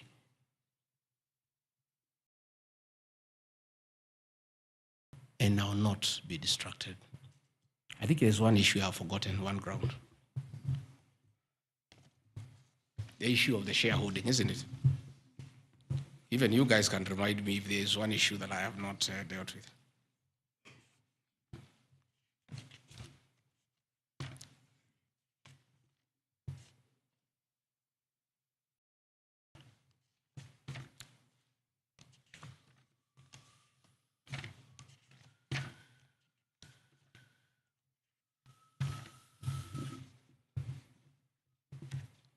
Can somebody there give me my notes on shareholding?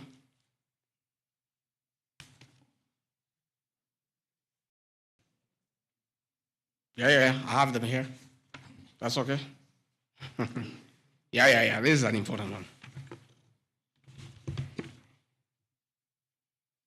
Yeah. There are several. I had not. There are a few silly ones. There's one that.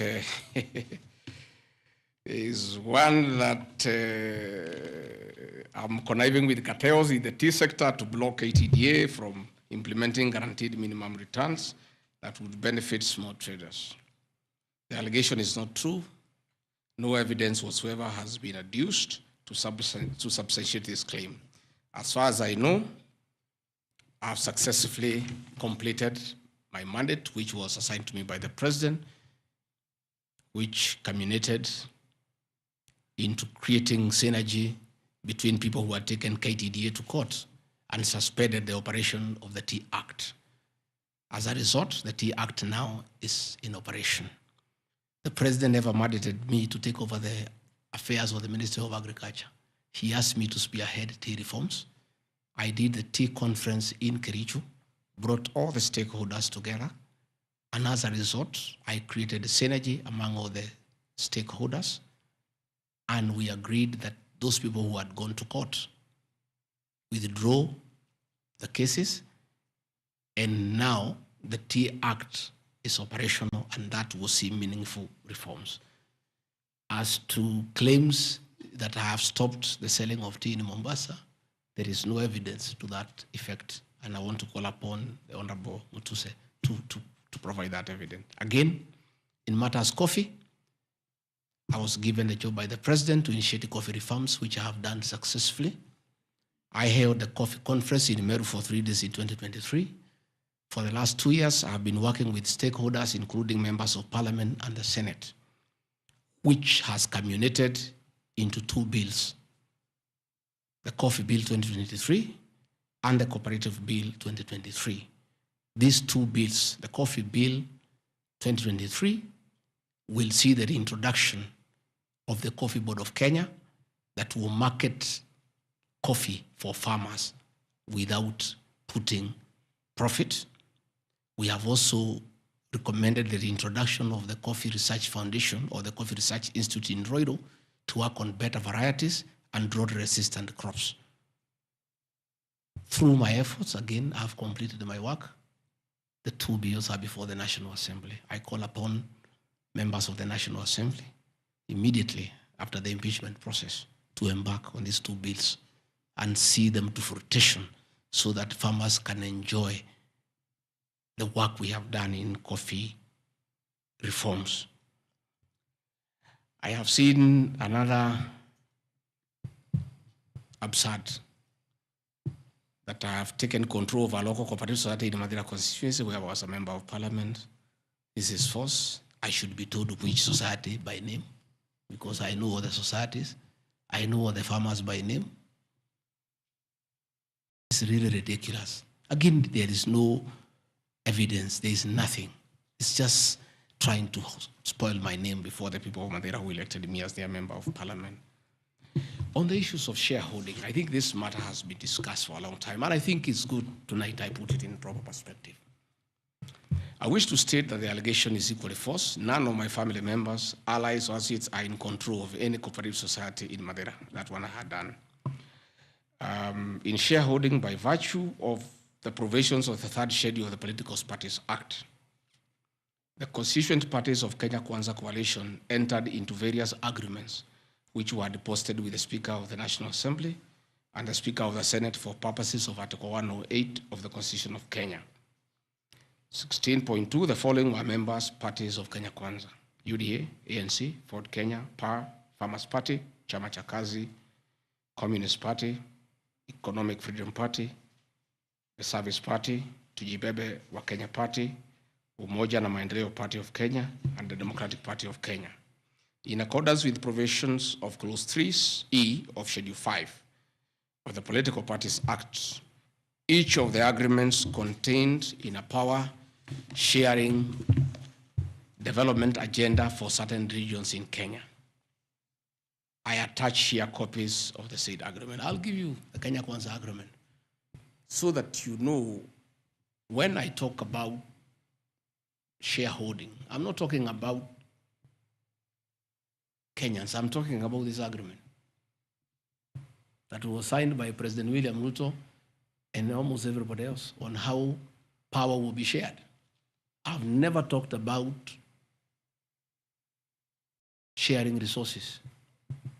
I have been talking about power sharing for people to get what they deserve in sharing power in accordance with this agreement. Like, for example, in an agreement between UDA, ANC, and Ford Kenya, the UDA would nominate the president and the deputy presidential candidates, which has happened. I got my share, although I have no share certificate. The president would guarantee the stature, dignity, financial, and operational autonomy of those of the deputy president. It's in the agreement. The office of the deputy president will be allowed specific duties identified at Article 21 of the agreement. ANC will be allocated a position of prime cabinet secretary to be established within 14 days. It was given to Musalia. The office of the deputy president, Ford Kenya will be allocated the position of the Speaker of the National Assembly, which was given to Moses Wetangula. In accord with Article 2.1 of the Power Sharing Agreement, ANC and Ford Kenya would have a 30% share of national government positions.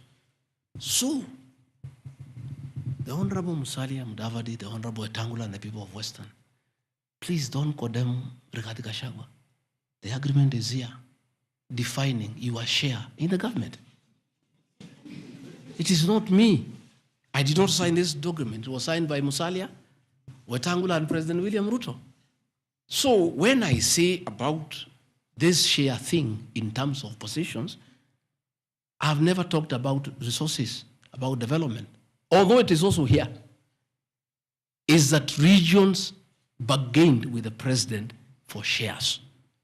Musalia Mudavadi and Moses Wetangula bargained for 30% of shares within the Kenya Kwanza government. Although they were also supposed to give us 70% of the vote, which they did not. Nevertheless, since they gave a certain vote, they are still entitled to some share one way or another. So it is not Rigathi Gachagua who said that a government is like a company. It is the agreement of the Kenya Kwanza, which I will be tabling in the National Assembly. It is not me. It went ahead to say it. They said ANC and Ford Kenya would have 30% share of national government positions. That is cabinet secretaries, principal secretaries, high commissioners, ambassadors, diplomatic and consular representatives, chairpersons of state corporations, directors of state corporations, chairpersons and commissions of constitutional commissions, provided a 30% share is to be shared equally between the ANC and Ford Kenya. Sasa mimi nikiambia watu wafuate share yao, makosa yangu ni gani? Iko hapa. I did not sign. They went ahead. Musalia Mudavadi and Wetangula. And they must follow these things. Because I will not follow for them because I was not party to the Western agreement. The agreements were with regions. So when people say I'm dividing regions, I'm simply following the Kenya Kwanza agreement of the way it was debated.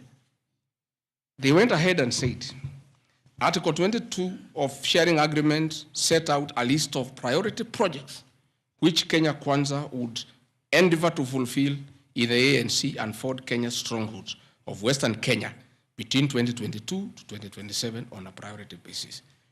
Musalia Mudavadi and Wetangula signed a package for Western Kenya. I've never had anybody call them tribalists, but they signed an agreement demanding for Western Kenya. They demanded, and it was agreed it will be done, completion of all incomplete or stored bitumen roads, construction of an extra 1,000 kilometers of bitumen in Western Kenya, revival and modernization of sugar factories in Western Kenya, establishment of new industries identified in Article 22 of the agreement.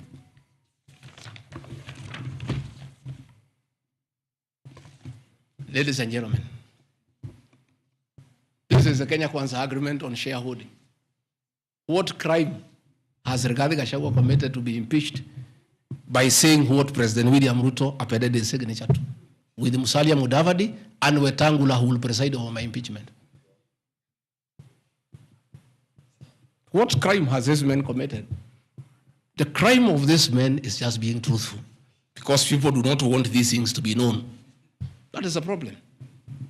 People have a problem that I'm a truthful man. The people of Western Kenya has now known today what their leader signed with President William Ruto.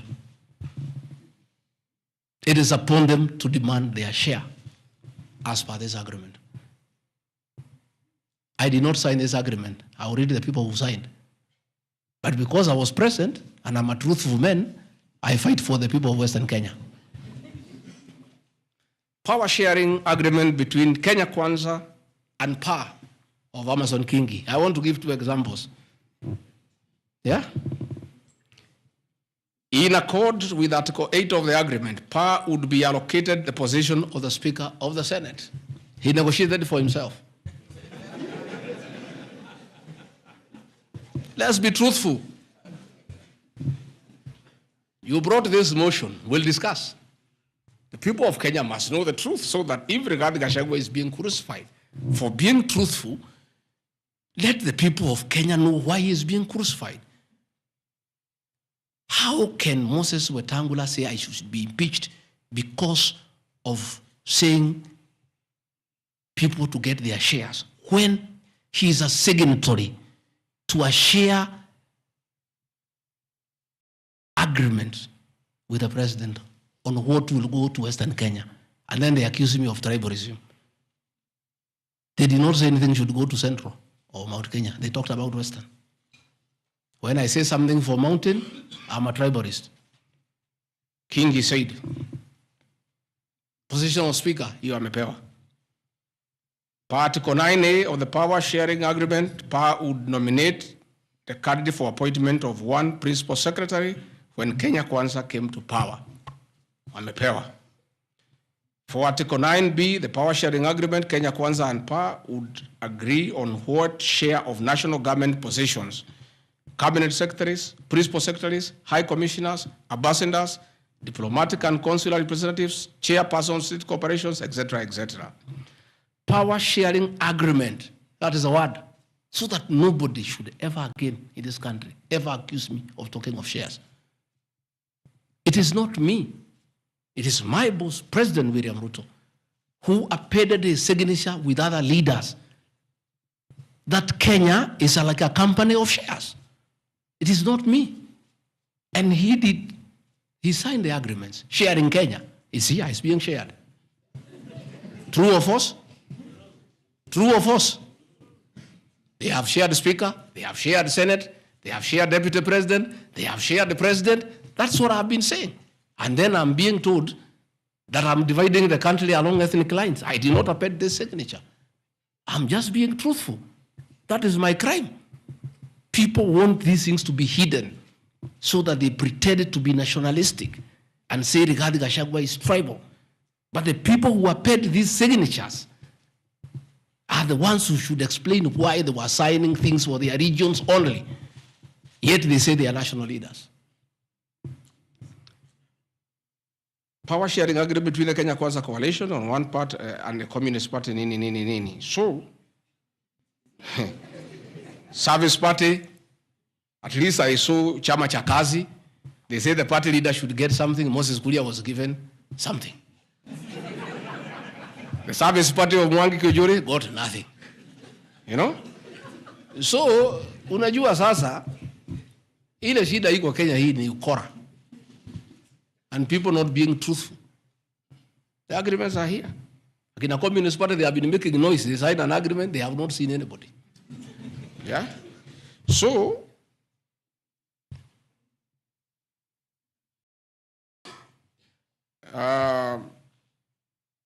my speeches on the shareholder issue are informed by their aforesaid power sharing covenants, which are founded on law and lessons learned from the well-known disputed 202 NAC power sharing agreement.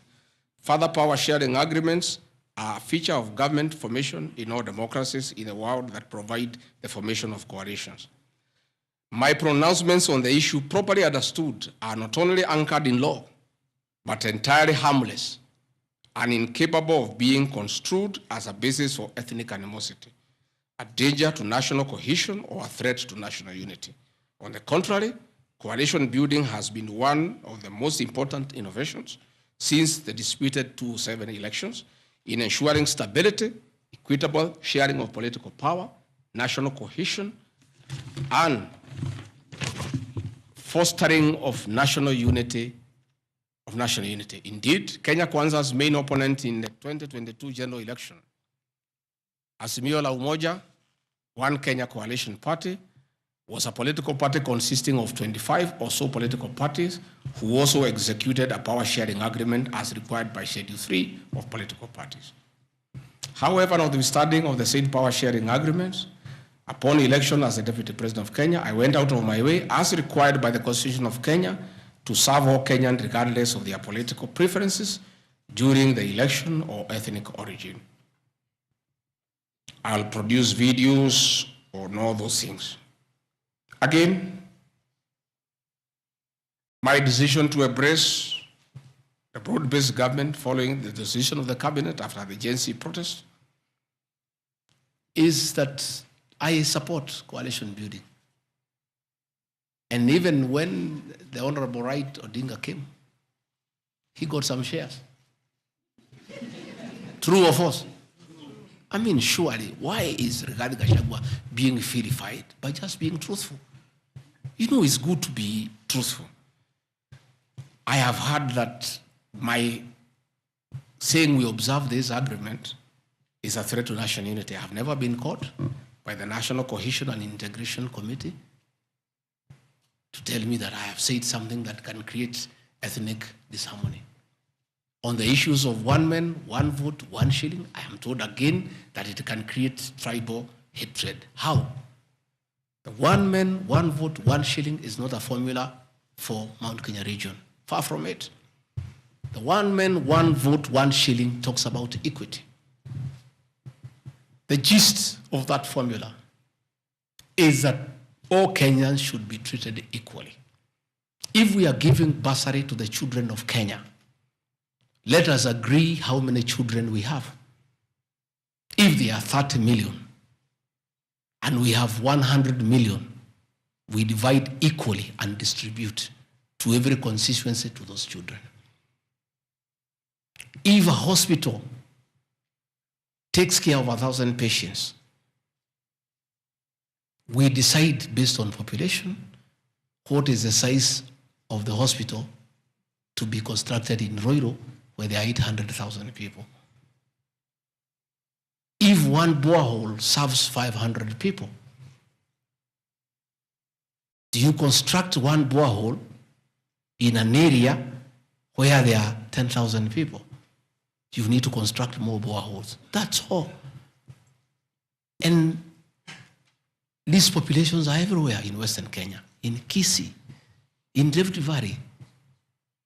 The high numbers are not just in the Mount Kenya region. This is a formula, in my view, that is good for everybody. Again, it is not a law because I pronounce myself. It's just an opinion. And in our democracy, I think it's only fair to allow people to have freedom of speech and to be entitled to an opinion. There are those who talk one man, 1 vote, 1 kilometer, and it is their right. And we should also listen to them and consider. And all those opinions can be harnessed, and people can agree which is the best formula to take care of the people of Kenya. That is all I said. I wanted to read to the people, of course, the projects that were negotiated, but I don't seem to have that page. I produce it tomorrow in Parliament. So that when they hear I am fighting, I'm also fighting for them. Mine, for the Mount Kenya, and President William Ruto, we never wrote anything, because I'm a very trusting man. So is my people, as we did word of mouth. So once in a while, we may argue kidogo kidogo because there's nothing written. So sometimes it's when people say I'm blackmailing the president, but I'm simply asking, my boss, we agreed the following, can we please do it? We agreed this on that, can we do it? We agreed that the people of Mount Kenya who had been given jobs by Uhuru will not be removed without being replaced. We don't seem to be honoring that. Can we honor it? We agreed where we needed to replace somebody who has not performed, we exchange 1 for 1. Can we do it?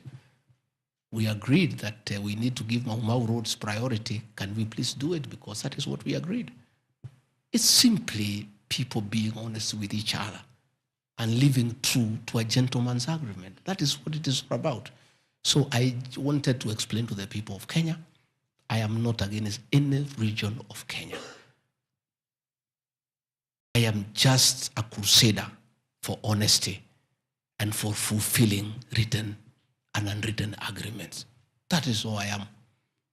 I say, if we agree on something, please, let's do it. If we agreed we shall do ABCD before we are elected, let's do it. If we agreed we shall not brutally evict innocent people, please, let's not do it. If we agreed that we shall create a good business environment for people to do business, please, let's not do it. If we agreed there shall be no abductions and extrajudicial killings, please, let's be true to the people of Kenya. That is all. So I want to thank every one of you. And because I've been in Parliament, I don't think it is necessary to have questions. I've been very, very clear on no issues, why I called this a press briefing. I've said I'll be in Parliament tomorrow. I've asked my team to try to give you all the materials so that you can also go and digest. But I think I've prosecuted my case before my employers, the people of Kenya. And I trust because the members of Parliament are also listening. They'll be fair, they'll be just, and they'll be true to their conscience and do the right thing, and not hang an innocent man without evidence. I wouldn't mind being crucified if there was evidence, but there's nothing, zero. I've explained myself to the fullest. I think you and the people of Kenya have heard me. Let me thank all of you for giving me this time, and I appreciate the media for your role to inform the people of Kenya, to educate them, to entertain them, and keep them abreast with what is going on. I want to thank you for your coverage of the short public participation on this impeachment motion, because you exposed it for what it was, and your video clips are very useful for us as we argue in courts of law. You guys are wonderful. You are good people. No wonder you are called the fourth estate. I don't know where we would go in this country without you. We would have so much impunity. We would go back to dictatorship without the media. I want to encourage you to continue to be the watchdog on behalf of the people of Kenya, to protect the Constitution with zeal, to uphold the rule of law, and to call out impunity and corruption. And I want to say, after this impeachment, I want the members of Parliament now to focus on the corruption scandals around our country the Adani scandal, the issues in public health sector, the glaring theft of public resources. That is what Parliament should consider and take time. And that is what the people of Kenya want. And I really want to thank the media for being a very responsible watchdog on behalf of the people of Kenya. Please continue writing. Where Rigathi Gachagua has gone wrong, please write. But always accord me the right of reply. Don't condemn me unheard. And I want to thank you tonight because you have really written accusations against me. But I am also to blame because I never called you, isn't it? Now that I have called you, I want you to request you. Every accusation, put my answer. Is that not fair? Let the people of Kenya judge. You want to ask questions? Yes. But not outside this. Okay. Your Excellency, thank you. We appreciate you hosting us here. You have said a lot in the last more than nearly 2 hours, so I'll be very brief in relation to what you said. My colleague Sam Gituk hosted you here on the 20th of September, and you said a motion of such magnitude cannot head to Parliament without the sanctioning of the party at the parliamentary group level and without the go-ahead or the green lighting by the President. Has President William Ruto, in effect, sanctioned that motion now that it's in Parliament? Second, this is in relation to your statement on the 4th of January this year regarding High Court Judge Honorable Esther Maina you have mentioned. You said you accused her of corruption and you said you'll file a petition, but we never saw you there. You nonetheless said that you have filed a petition. Can you tell the Kenyan people when you have filed that petition? Maybe you can note. This on the same because, Your Excellency, you and President William Ruto hold the ultimate office that must provide answers for the Kenyan people. You therefore are open to accountability, scrutiny, and questions. When you took your oath of office, you told the Kenyan people that the country has empty coffers, that you inherited empty coffers. However, your statement is contrary to what the Kenya National Bureau of Statistics says, that at the time when you assumed office, the country had at its disposal 3.02 trillion Kenya shillings, includes revenue plus appropriations in aid. Why, Mr. Deputy President, did you make such a misleading statement in front of the Kenyan people and the world? Regarding your shareholding question, I'm sorry to hold you to account, Mr. Deputy President, that the context in which you have provided the agreement between the parties, the Kenya Kwanza parties, and your defense is different. This is what we said in Kericho County, that this government on February 2023, this government is a company, you told the people, that has its shares. There are owners who have the majority of shares and those who just have a few, while others do not have any. You invested in this government, you told the people of Kericho County, so you must reap. You sowed, you tilted, you tilled, you put manure and irrigated. Now it's your time to reap. Some few months later, the High Court quashed the appointment of more than 1,406 KRA officials. And the judgment? 700 of those officials were either from the Kalenjin or the Kikuyu community. How much of a responsibility will you take, being part of the presidency, of such gross locking out of Kenyans who qualify, who are competent, who merit, yet half of those appointments went to only 2 communities? That's enough. Thank you. One, the issue of Justice Minor is sub judice. I don't want to discuss it because it's a matter before court, but I'll be able to give you the date when we filed so that you can follow the petition. As to the issues that this motion cannot find its way to the Assembly without the President nod, that is true. It can't. It has its nod. As to the issue of shareholding, again, this is a matter that I will be prosecuting. By answering your question, I'll delve into the merits and the demerits of the argument that will come up. But I also want to remind you that I did not say that it's a company. I said like a company. Like. You look at the clip, it's there. like I gave an example, and a company has shareholders. I've just read to you there's 30% here for somebody. That's what I was saying. I was just being truthful without removing the agreement. Again, I am not responsible for making appointments in Kenya. I don't make any appointments. Deputy President does not appoint anybody. You know, the appointing authority. Ladies and gentlemen, because my lawyers tell me we don't want to delve into the merits and the demerits of the presentation that I've made. Yes, Karanja.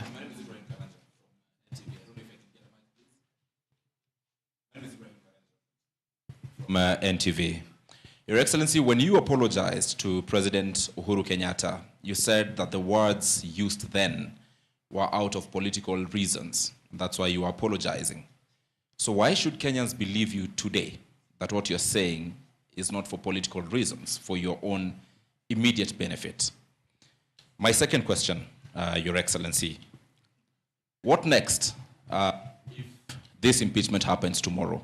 If you're impeached, what next for you? If you're not impeached, then what next in this political marriage between you and President William Ruto? Let's say your answer is what I've discussed here are facts. It's for the people of Kenya to look at the facts and decide whether they have the necessary veracity or not. As to what I'll do or not what I'll do, let's cross the bridge when we get there.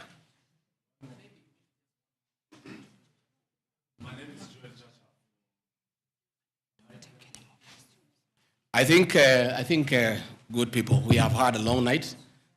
We have had a very long night, and you need to go and file your story. I want to once more thank you very much. Good people, asanteni sana, Mungu awabariki.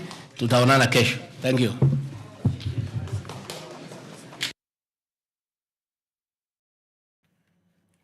Good evening to you, and thank you for staying with us right here on NTV. We've been coming to you live from Karen, and I am Smriti Vidyarthi.